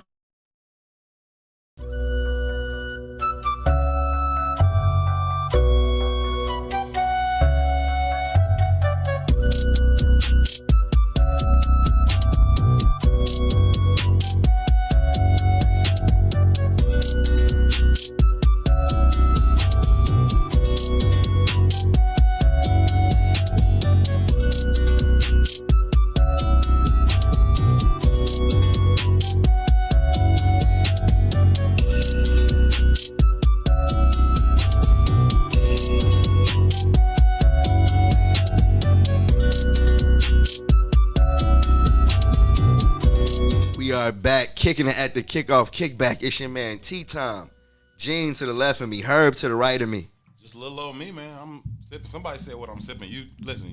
Don't worry about it, but you welcome to it. Something exclusive. Hey, if you have the kickback, you welcome to have what I'm having. But we ain't. Let them know. Don't worry about what Let it is, know. but you're welcome to it. Yes, sir. Fall through.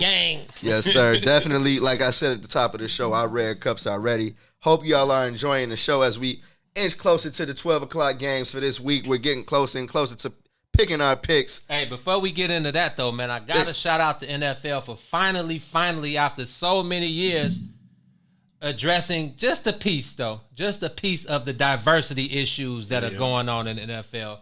Tomorrow's game between the LA Rams and the Tampa Bay Buccaneers will, for the first time in NFL history, all black officials, all black officiating crew, man. Yes, sir. I didn't know that, but I could tell where you was going with it. I really didn't know, but that's dope. Just a piece of diversity addressed, but I guess it's a start with progression. It's a start. It's symbolism. I don't know how much substance it is, but I appreciate the symbolism, and it is a start. It's just like Black Lives Matter on the NBA, back of the NBA jerseys. Here's what's behind it, because like Gene just said, though, they are specifically doing this to basically highlight the fact that they have been more diverse over the last few years. I think they had the highest percentage of black lead officials out of any sport. As far as lead officials go, I think it's like 7 lead officials out of 15. Did Hove have something to do with this? Hove? I don't know.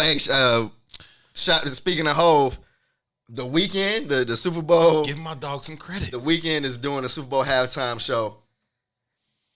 I saw Tupac and me and Tupac been arguing about this. I saw y'all. I'm Esco or nothing, but I don't have nothing against Hove. We've been arguing about this for a long time. He's a fan of Jay as a MC, as a person and a social political leader. He's like nah. I feel like and that's as where an it's even affiliate with the put NFL, next he's to like his name. nah.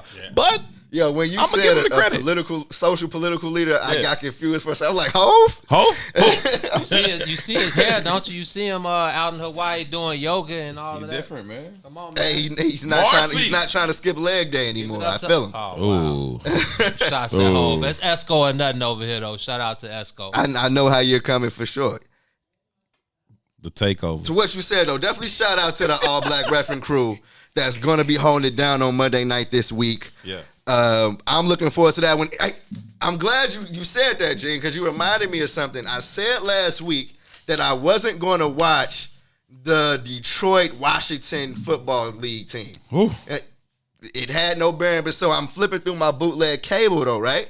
And I hear this voice that sounds like it's one of us calling the game. Come on. It was great. It was great, wasn't it? Man, it was great. Shout out to Aqib Talib, who called his first game last Sunday. Really? Yes. He was kicking it. Yes, I was like, who is this brother they got on the call? He was kicking it. He couldn't code switch to save his life, and I loved it.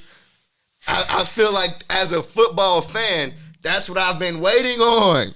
Give me more of that every single week. He was the same guy that he was on the field that he is off the field. Aqib Talib was a real dude, right? He's a real brother. I don't know where he's from. I know he went to college at Kansas. I know he played his career, but I don't know exactly where he's from. But he's a real dude in a real way, and I appreciate when black men show up in spaces as their authentic selves. Yes, especially in spaces when we are supposed to be more docile, more tame, more timid. Let them know we're supposed to code switch, and I truly think that it is our responsibility, right? I really look at it as a responsibility to show up in these spaces where people like yourselves, people like myself, and others have access to certain rooms where you would expect us to kind of code switch and switch it up. Not a single one. It is imperative. Like it's literally our duty, period, to show up in those spaces in our fullest selves. Because when we choose to show up in those types of rooms and sit down at those types of tables, and then we want to be somebody else or talk a different way or walk a different way, we are adding to the racism and the overall experience that we have in terms of discrimination, right? Yes. It's our duty to show up in those spaces and be like, yeah, first of all, you know I'm dope, right? You know I'm fire. You know I can get all of these things done. I'm at least as intelligent as you. Period. And most times you know I'm smarter than you. Exactly. Right? Just keep it a buck. Exactly. You know I'm smarter than you, right? You see what I can do with some of these projects and some of these things we got going on. But I'm also a real dude. I'm also a real black man, and this is how we talk. This is how we walk. Yes. And I don't got a code switch to make you feel comfortable. Period. Because you already know I'm fire. It's on us to show up in those spaces and be our authentic selves. We must. Shout out to Aqib Talib. I did not see it, but I love it. Aqib Talib was born in Cleveland, Ohio, and he is definitely one of the poor righteous teachers, man. I 100% enjoyed what I was hearing on that. 100%. I knew the voice too, T, and I'm like, who the hell is that? I swear, I wasn't going to turn until I found out who it was. I feel like the reception that he got was great, and I feel like that's what networks need to see. They need to know that it's an audience that's been waiting on that. That's why I love y'all, man. Like what y'all do, and the people that y'all talk to everybody from Tim Anderson and Derrick Rose, but also Tom Ricketts and Theo Epstein. You know what I'm saying? Yes. And the style of the conversation, the delivery doesn't change. I don't care that you're Theo Epstein. It's cool. I'm glad you're here. Thank you. Appreciate you. I respect all of your accomplishments. But I'm Eugene McIntosh. This is how I talk. I'm Terrence Tomlin. This is how I talk. This is how you're going to get it every single time. Preach, Herb. Preach. And I think that they appreciate that as well, because the tide is changing, man. It's evident. It's 2020. It ain't 1965. It ain't 1985. It's 2020, and the tide is changing. So when you said something interesting the other day about riding from the Toyota Camry lot to Wrigley with Jed Hoyer in the car, and that was. I was about to introduce myself. He's like, hold on, I know you Terrence from the Bigs. I'm like, oh, for real? Appreciate you. Yeah. Come on, I appreciated that, but it's a testament, like y'all them dudes, man. Man, I think when you get this stage, you know what I mean, you gotta represent. You I must. put that in my notes. You must. You gotta it's like walking through a door and then closing it behind you on all the brothers to come thereafter. Right. It's like, no, I'm leaving it open. Right. Come on, y'all let me in the room. It's more. I'm in the Come room, on. right? I have a phenomenal command of the English language. If I want to speak it, I can speak it however you want to hear it. Vernacular is on point. Come on. I'm from the south side of Chicago, and this is how we talk. That's how we talk, bro. This is how I'm bringing it. And so y'all gonna say ain't, and y'all gonna say y'all, and y'all gonna say finna, because that's how y'all ain't gonna do nothing about what I'm finna say.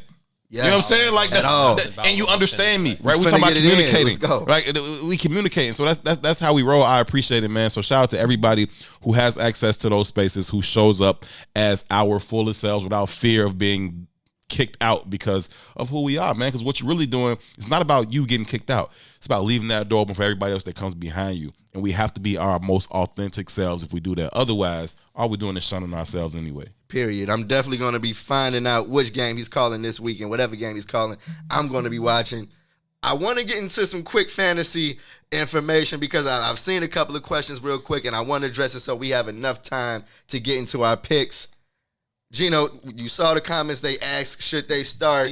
Vince Bass said, should he start Ben Roethlisberger or Matt Ryan today? Vince Bass, shout out to him. I'm going with Ben Roethlisberger because it ties into one of my biggest points of the day as far as fantasy news. If you have a Pittsburgh Steelers offensive player, put them in your lineup today. Look, Ben Roethlisberger has showed over the last couple of weeks that, hey, you ain't got to be greedy. You got enough to feed the needy, okay? He can spread that pill around. Deontay Johnson, Juju Smith-Schuster, Clayton Claypool, the running back, our guy James Conner. If you have any of those guys, I'm thinking you need to fire those guys up against the Jaguars today because although the Jags took the L last week, yeah, they huff. That offense is still, they can put some points on the board. I'm thinking we're talking about another. They lost to Green Bay, right? Yeah, they lost to Green Bay. They the took rookie Green quarterback. Bay. They played better than I expected. Took him to the brink. I'm thinking we can see similar things. Chris Williams say, I got Juju. Yeah. Okay. Fire him up. Fire him up. Clayton Claypool, Deontay Johnson. The rookie. Vince also asked, should he start Chris Godwin or DJ Moore? I'm going with Chris Godwin in the Monday night matchup because I feel like Tom Brady still has a little bit of a bad taste in his mouth from 2 weeks ago on Sunday night, putting up 3 points. We saw him put up, I think, 46 the following week. They're on the national stage again. I think that you can go ahead and fire up Chris Godwin for that Tampa Bay offense that's going to be potent. Let me also throw a couple names at you real quick, okay? James Robinson on the Jaguars. The running back has been one of the biggest surprises of the year. The man has been putting up points. If you have them, fire them up against that the Steelers defense. Even though they're tough, I think we're talking about a high-scoring game over there this week. Yeah. Here's a guy I picked up on the waiver wire this week that if he's still available somehow and you need a running back. Who you got? You got to go mess with Kalen Ballage from the Los Angeles Chargers, who's filling in for Justin Jackson. The man's a workhorse. He's running routes. He's on the ground rushing. He's a workhorse. Go ahead and put him in your lineup this week if he's available. So, recap real quick before we jump into a break. All the Steelers offensive players, put them in your lineup. If you have Kalen Ballage, find him, start him. Who's Kalen Ballage? That's like backdoor secret information. I don't know who that is. Come on now. It's been a forgotten running back over the last couple of years, but he's been who? putting in Who work he play for the Chargers over the last couple of weeks. Oh, he is why. their starting back. Only Terrence knows that. He's doing this thing. Kalen Ballage. Yes, sir. Okay. Follow that, y'all. Go ahead and get your points up. I'll check and see if y'all won next week. But on that note, let's jump into a quick break, and then it's what I've been waiting for. It's time to pick a side, y'all. The champ is here. We will be back. The champ is You're here. the Kickoff Kickback. Black facts. Play this, get some all that. Yeah, play this, get some all that. Okay, play this. WIFTBPM. Tune in every Sunday. Don't miss it. Live from the West End for the Black People Media Studios. It is the Kickoff Kickback. Join the conversation with the brothers, Eugene, McIntosh, Herb Howard, and myself, Terrence Tomlin. We got analysis live from the stadium. The brother Joe Lewis will be following through. We got great guests coming in, players, personnel, people. Say what? We do our thing every Sunday from 10 a.m. to 12 noon, taking you right up to kickoff. We picking the full slate of NFL games. We talking fantasy football. Gino got you covered on all the bets. It's a kickback. Make sure y'all join the conversation. Smash that like button. Smash that share button. And continue to help us push the culture forward. Don't miss it every Sunday from 10 a.m. to 12 noon, live here from the West End for the Black People Media Studios. We out west with it, where we live illegal, leaning off a leader, riding regal, tipping scales like Libras. Inhale, no L's, pulling out blocks like Jenga. In the rear of a Caprice's Billy Rams, flicking decent nonetheless. Nothing less than 10s for the speakers. You'll hear us before you see us with beats that beat the streets up. Yeah. So try and keep up and keep it low key, cuz police try and treat us and keep us on a leash, cuz that's how they see us, thinking we nuts. Cuz we'll die for the ground beneath us, because this land made us. This land made of players that stay on paper. That's how we came up amongst the mayhem to the day when we display what we made of. The game can never change us, the West Side teaches. On these streets where you find that D before G. We out west with it, back down, trying to flip a dollar. If you looking, then we got it, you just gotta been a plot. We out west with it, riding clean, wetter than the sea.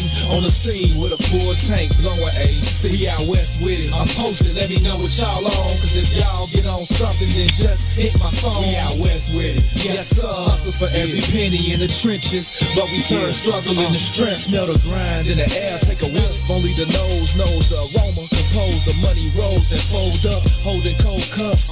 Searching for those that got the purple O's for the $4. And we can go nuts and stay at the stove like gross us, and post up with O's on the table like coasters. That's how the game coached us, made us all in the soldiers. Now that dough is the focus, so know that we own this. Molded by the hood role models, riding good, the latest model, drinking good, raising bottles like we just missed a pothole. You got to know that it's impossible to stop our flow. We've seen it all from watching cops reload 30s a dro while drinking the night away until the block got slow. You'll know as soon as you see us, we the ones laid back in the cut. My demeanor seems to always get me up. We out west with it, back down, trying to flip a dollar. If you looking, then we got it, you just gotta been a plot. We out west with it, riding clean, wetter than the sea. On the scene with a full tank, blowing AC. We out west with it, I'm posted, let me know what y'all on. Cause if y'all get on something, then just hit my phone. We out west with it, yes sir. Hustle for every penny in the trenches, but we turn struggle into strength. Yeah, home of the survivor, survival of the fittest in the town. It's wicked, you can J down in a minute. What am? What's the business? The biz is how you down and get it. From Cape Town to Fifth City, the sounds of Fifth's empty. When we tipsy is risky, where the lick be at least 10 deep. It tempts me, but there's no mystery. Where the chips be, the tips G. Just our history from the 60s. Pimpin' ain't easy, but We We are back at the Kickoff Kickback. Our cups is almost empty, which means that it's almost time to get out of here. I don't know. Maybe it means it's a refill time, or maybe it means we're almost up out of here. But y'all know me. It's time. It's refill time for her. Refill time, right? Y'all know what time it is, though, man. It's time to get to these picks. Let me update you guys on how we did last week. We went into the week neck and neck, man. I was 23-16. Gene was 23-16. Herb, you were 22-17. Very, very respectable. Indeed. We needed some big weeks, man, and it went down this week. Everybody killed it. Or maybe it means we're almost up out of here. But y'all know me. It's time. My bad. Excuse me. That was some Back to the Future type shit right there. But that was our next guest. That's all. Let me start. Is my mic up? No, you good. All right, Herb, you were 10-3. Hey, I can respect a 10-3. Held it down, 10-3. Very special. Gene, 10-3. You guys held it down with both 10-3. I was 11-2. I'm not going to toot my own horn. Yes, you are.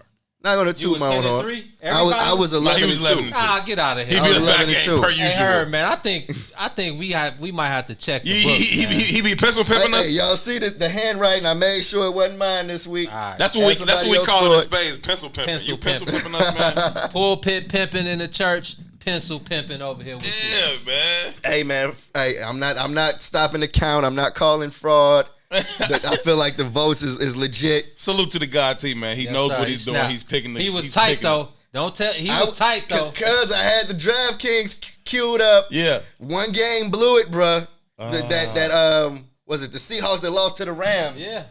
And don't forget about the Ravens. The Ravens jagged us all too at the end. I'm still salty over that. Come on. I'm gonna make sure we get the thing set up so that people can actually so we can get the kickoff kickback gambling pot going. Right? So we can get our collective pot going together and all bet on the games. UNT pick the games, we all go with it, we see what comes back, we divvy it up evenly amongst the family at the kickback.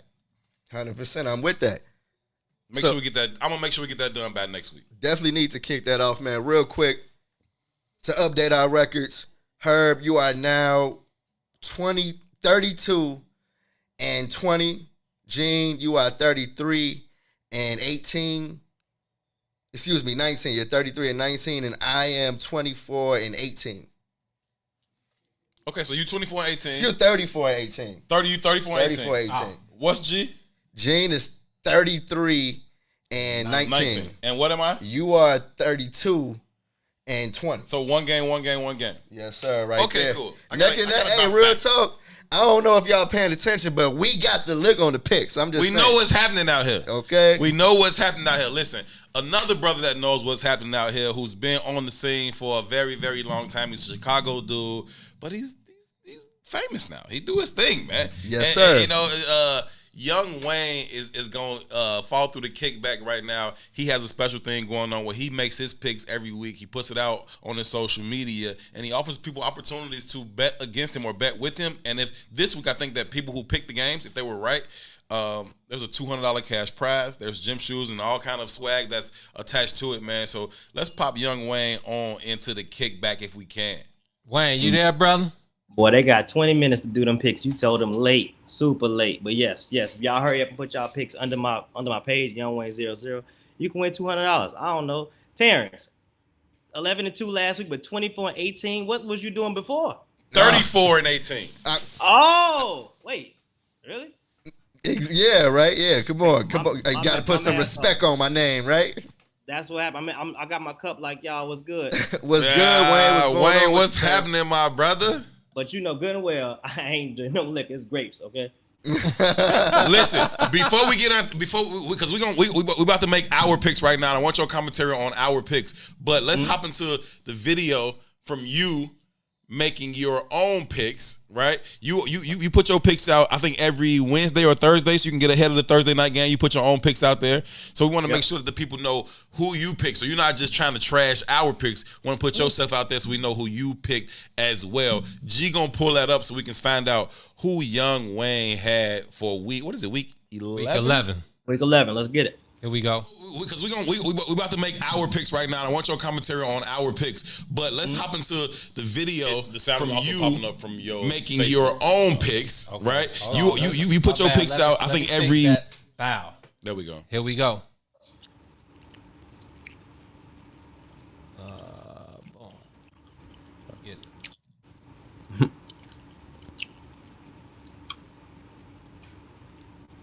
There we go.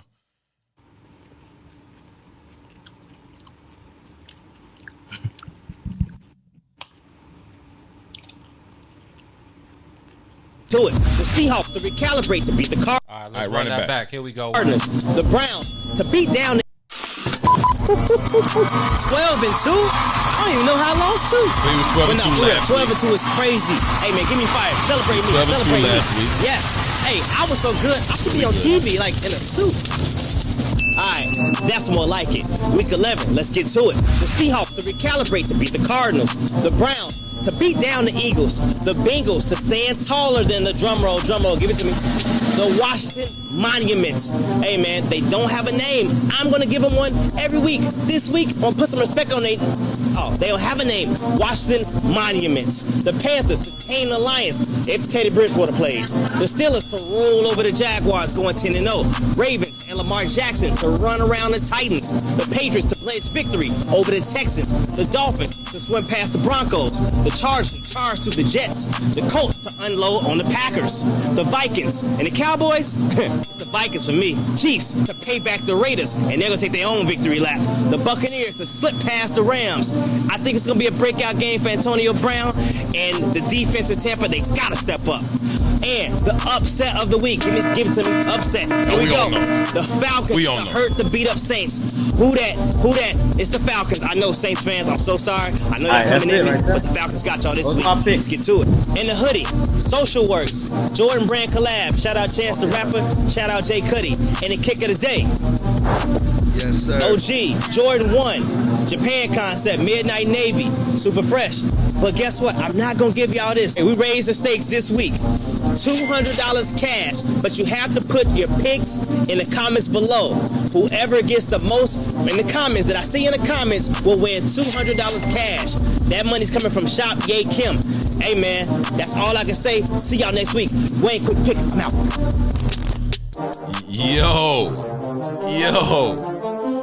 Yo, Wayne, first of all, brother, let me say this to you, man. The videos are dope. I like it. I love the pics. I love the graphics. Everything is popping.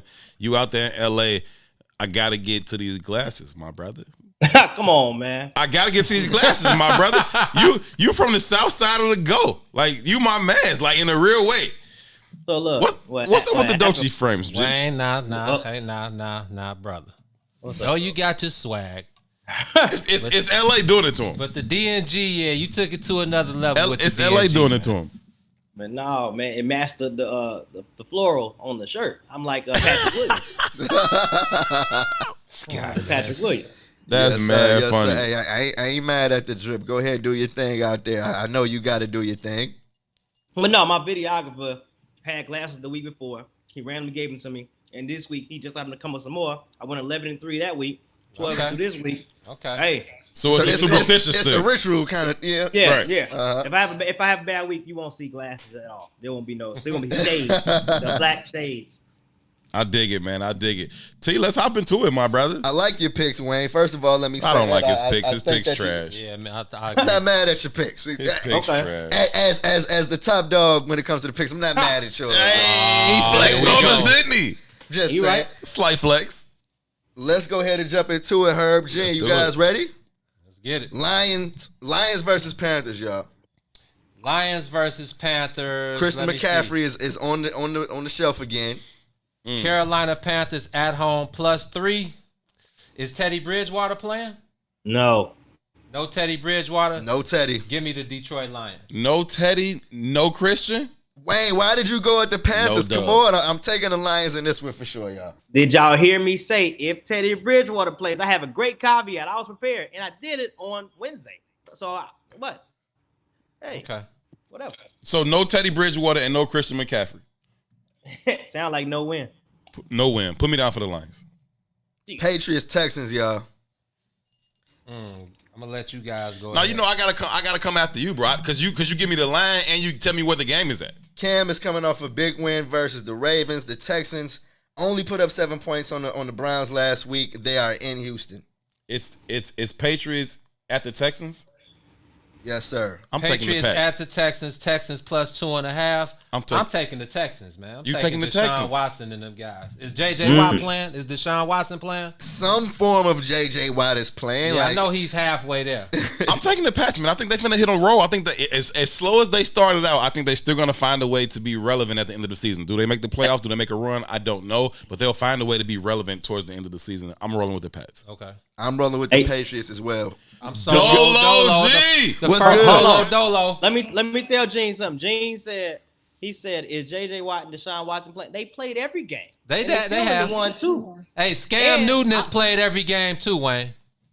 No, he didn't. He missed one. And Okay, he had COVID. just COVID. He did have a COVID. So Wayne, you took the Pats on that? Yeah, I took the Patriots. It was tough. It was tough though. But All right. well, Next one. you T, know, where we at? Next up, we got the Titans and the Ravens. The Ravens coming off a disappointing loss versus the Patriots. The Titans couldn't mount the comeback last week to Indy. Baltimore minus 6.5 in Baltimore. Trust. I'm waiting on Derrick Henry to explode for another $200. Trust. But I think I'm gonna roll with the Baltimore Ravens. But I'm taking the money line. I'm not taking that minus 6.5. Trust. Big trust. Give me the Ravens at the crib, man. You know what, man? I told you for the last couple of weeks that Ravens offense scares me. I like Lamar Jackson. I don't like anybody else after that. I agree. I'm going with the Tennessee Titans to go ahead and take this game. Dolo T. Y'all know it had to show up this week, man. Hey, on that note, let's take a quick break real quick. We'll be right back to wrap up our picks here at the Kickoff Kickback. Yep. Hey, man. WIFTVPM. Tune in every Sunday. Don't miss it. Live from the West Center for the Black People Media Studios. It is the Kickoff Kickback. Join the conversation with the brothers, Eugene, McIntosh, Herb Howard, and myself, Terrence Tomlin. We got analysis live from the stadium. The brother Joe Lewis will be following through. We got great guests coming in, players, personnel, people. Say what? We do our thing every Sunday from 10 a.m. to 12 noon, taking you right up to kickoff. We picking the full slate of NFL games. We talking fantasy football. Gino got you covered on all the bets. It's a kickback. Make sure y'all join the conversation. Smash that like button. Smash that share button. And continue to help us push the culture forward. Don't miss it every Sunday from 10 a.m. to 12 noon, live here from the West Center for the Black People Media Studios.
Never been the one to switch teams, we adapt. Had to pay my dues and some mean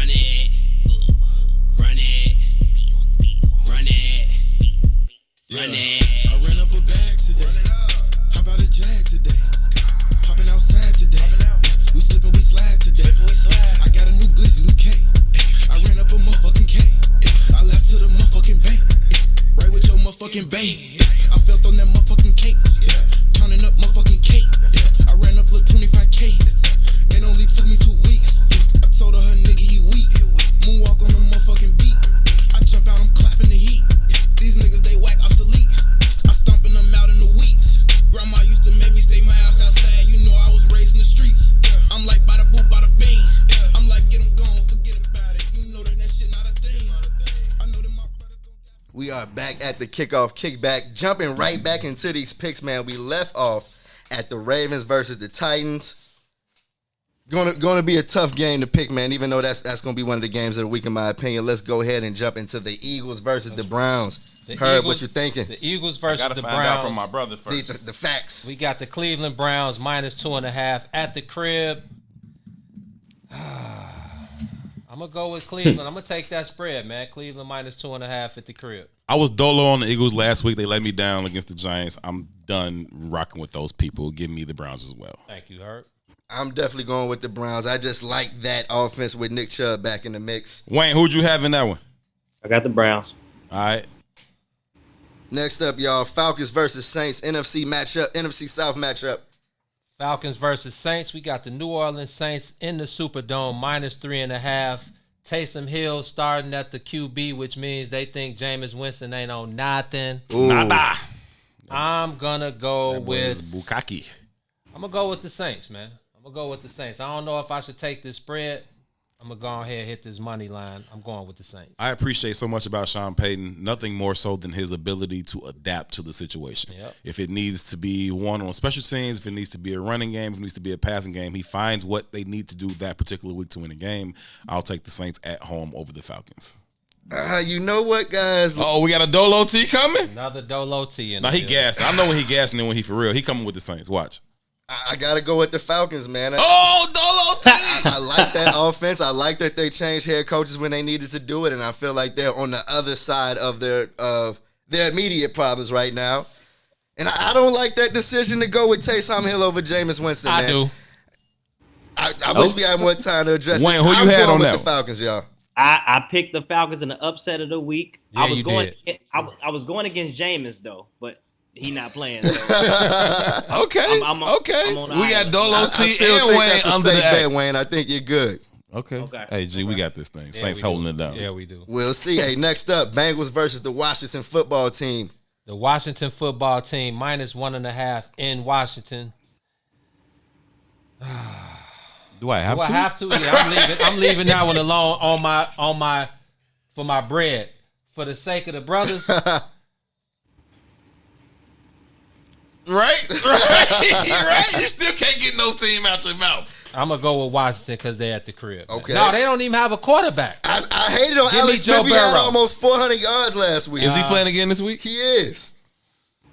Give me the skins. Give me the skins. Go the Washington football team. So after you take your pick, I want to say something away. Okay, I'm going with the Bengals, y'all. What's going on? Dolo T.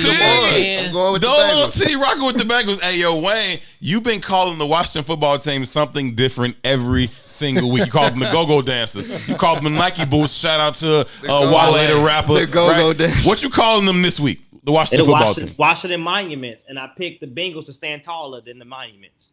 Ooh, UNT is in lockstep right now on these picks. Yeah. That and I need them to actually pick up one of them teams. I like the go-go dancers. Come on now. I'm taking the Washington football team on this Thanksgiving week. Up next, Yeah, I'm gonna leave that one alone. Jets versus Chargers. Hey, my man Derek Davis in the comments said that Justin Herbert is his player of the week. If you play daily fantasy, he's looking at Justin Herbert. I like the Chargers offense. The Jets find a way to jag every single game, though. But Gene, hit us with the facts. The Chargers minus 10 at the crib. I'm taking the Chargers, no doubt, for the victory, but I'm going to take this money line. I don't know about that minus 10, though. Herb, how you feeling? Because it's a game on the slate, I got to pick one. Give me the Chargers. Right. I want to, but I'm not. I'm going Chargers as well. I've been saying that the Jets ain't going to win a game all season. I got to stand on it. I'm going with the Chargers. Wayne, who would you have on that one? No, I got the Chargers, and what did you just say? I forgot what the man said. Herbert just said something funny, but no, you said that the Jets jag every week. The Chargers jag every week too, but they yes, they do. That's why I was like, yeah. Yeah. If we must pick it, I got to pick it. Somebody has to win. We all on the Chargers. What's next? Dolphins versus Broncos, y'all. Miami and Tua on a 2-game win streak. That defense makes people pay. Gene hit us with the facts. Who was that? Dolphins. Let me see. Dolphins at Broncos. Dolphins at Broncos. Denver plus 3.5 in Denver. Depends on the weather now, guys. That's a fact. Okay. I'm gonna have to I might take. I might have to leave that one alone. As far as my bread is concerned, I'm going Tua for win number 3. Okay. He's taking Tua, man. I feel you. I understand the trepidation. You get those South Florida boys coming up to Denver late November. That could be a problem. Okay. I'm still taking Tua and the boys. They playing good ball right now. I agree with you guys. I'm going Dolphins as well. I like Tua. I like the defense. I think they're going to have easy work today in Denver. Wayne, you was there as well? Yeah, I got Miami, and Gene is live betting. This is hilarious. So we got to hurry up because exactly. We got to get you. No, you already there.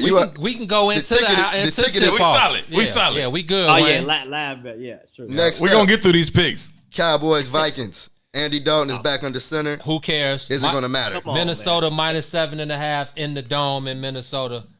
I'm taking Minnesota. -7.5 though. I don't know about that. Cowboys trash. Give me the Vikings. You know what, y'all? Uh-oh. I'm feeling Dallas in this one, man. The ghost of Dak Prescott has to get some kind of revenge. Oh, it does. I'm thinking CeeDee Lamb Is has it a big game. DiNucci or the other guy? I'm looking at those weapons on offense. I don't like the Vikings after that Bears game. The Cowboys are coming off a bye. I like the Cowboys in this one. I respect it. I don't agree. Wayne, where was you at on that one? Dolo T. I'm out on a limb. You Let's all go. alone on this joint. Let's go. Next. Steelers versus Jags, y'all. Steelers versus Jags. We got Jacksonville +10.5. Randy Span say Vikings by 27 over the Vikings. Over the Cowboys. I'm taking Pittsburgh, obviously, but that 10.5, I'm going money line. Who they playing? Jacksonville. The Jacksonville Jaguars. They are in Jacksonville. Man, take that 10.5. They finna smoke them boys. This is going to be an offensive explosion. I like the Steelers in this one, as I said earlier. Take the 10.5. They got them by at least 11. I saw a comment that said this trend, the total points is trending under, so we'll see. Up next. I think they got them by 11, but I'm definitely taking the Steelers. Yeah, I got the Steelers. Packers versus Colts. Two teams that are coming off a win. Packers versus Colts. Green Bay. Indianapolis -1.5. In Indy. It's in Indy. Indy 1.5, you say? Yep. You at, my brother. As much as I hate Phillip Rivers. Oh, don't do it, Gino. I'm taking Aaron Rodgers. Bam. +1.5. You taking A-Rod. I'm with you. Yeah, give me the Packers. Give me the Packers. I feel like when the Packers have struggled this year, it's been against good defenses. I'm still taking the Packers in this one. Aaron Rodgers and them are grabbing the win. Wayne? It'll be tough. I took Phillip Rivers. Solo Wayne on this one. Solo Wayne. Dolo Wayne. We'll see how that goes for you, Wayne. Next up, Chiefs versus Bengals. This is the Monday. Remy still with you on the Sunday coast. night football game. Chiefs versus Raiders. The Chiefs rematch. versus Raiders. Remember the Yes. Raiders took that first one, so definitely going Kansas City. Even though this is in Vegas, Vegas +7.5 at home. I'm taking Kansas City money line. Chiefs and Raiders in Vegas. Do Patrick Mahomes gamble? Do he drink? No. Do we hang out on late nights? No. Nothing. Okay, well, give me the Chiefs. Okay. Raiders on a 3-game winning streak. Chiefs are coming off a bye. Different. That is Siri mad got different. something to Siri say to just us? popped into the kickback. Like, I'm going with the Chiefs, y'all. Okay. I'm going with the Chiefs over the Raiders. They're snapping the Raiders' 3-game winning streak, and the Chiefs are jumping back on the type of winning thing. So okay. Monday Night Football. So you last dolo one. on the Raiders? No, hell no. Oh. Chiefs all day. Okay, my bad. Wayne, Everybody who'd got you the go Chiefs. with? I got the Chiefs. Pat Mahomes. Last Okay. week. Okay. Chiefs sweep. All right. Monday Night Football, y'all. Rams versus Bucks. Buccaneers -4.5 in Tampa. I'm going to take that -4.5, and I'm going with the GOAT Tom Brady. Okay, that's a tough game to pick. It really, really is. is. And I actually was on the phone with Wayne yesterday, and I'm like, I don't know. How should I go about this thing? And I think I settled on the Rams, man. The only thing that Tom Brady struggles with is pressure in his face. Okay. You send pressure off the edges, he can step up, he can get quick throws out. Yeah. Pressure in his face, he has not been able to solve that equation throughout the entirety of his career. Pressure in his face is absolutely what Aaron Donald does. I'm taking the Rams. I'm going with the Rams as well. I love that defense, man. I think that they've been on fire. I think that they're going to get another big win over another good team. like they did against the Seahawks and beat the Bucks on Monday night? Wayne? I feel like they will protect Tom. I feel like he'll get that ball out. And I watched them lose to the Dolphins that one time, and I just can't stand the Rams sometimes. So I'm gonna go with the Bucks. Can't stand the Rams sometimes. They won't get beat up on like they did with the Saints. So I went with the Bucks. Okay. And there you have it. Our picks are locked in. That's the full slate, man. Hey, Wayne, we appreciate you popping through, man. We gotta get you in the kickback a little earlier. Maybe next week we get you in here a little earlier so we can get some more in-depth analysis on why you picked the trash ass picks you made. We need that, Wayne. The video was dope as usual. We definitely need that. Hey man, cheers, man. I know Terrence, I don't know what happened to your cup, but cheers. Dog. You saw that? You saw that on the break? Everybody saw it. I'm getting text messages and everybody shit. saw you spill your drink. Look, hey, I got a story. Okay, I got a story behind it, but go ahead. Use grapes like me, dog. It ain't worth it. Hey, Man spilled into my liver. I just want to shout out Middle Tennessee State for jagging my 13-game parlay yesterday. Again? My condolences, bro. Again on the one game? Yo, we got the curse of the red dot. Who they lose to? Troy. One red dot, it did you in, brother. I feel for you. The ghost that looked like that would have been nice. What's his name? Ware? DeMarcus Ware? DeMarcus Ware. The ghost of DeMarcus Ware did you in. Wow. Thanks, guys. Thanks. Appreciate it. Ooh, that's tough. How much it cost you? Like Game 17. 1,700. That was our brother Wayne, man. On that Appreciate note, you, Wayne, my brother. Love, bro. Yeah. that is another week of the kickback, y'all. We kicked it. Let's wrap it up, man. Thank y'all for tuning in and dropping your picks. We see everybody that contributed to the conversation. We appreciate y'all more than y'all know, man. Thank you for coming and spending your Saturday late morning with us. Hope y'all enjoy this action-packed day of football. For myself, Terrence Tomlin, my brother Eugene McIntosh, my brother Herb Howard. Y'all just kicked it at the kickback, man. We will see y'all next Sunday. Peace out.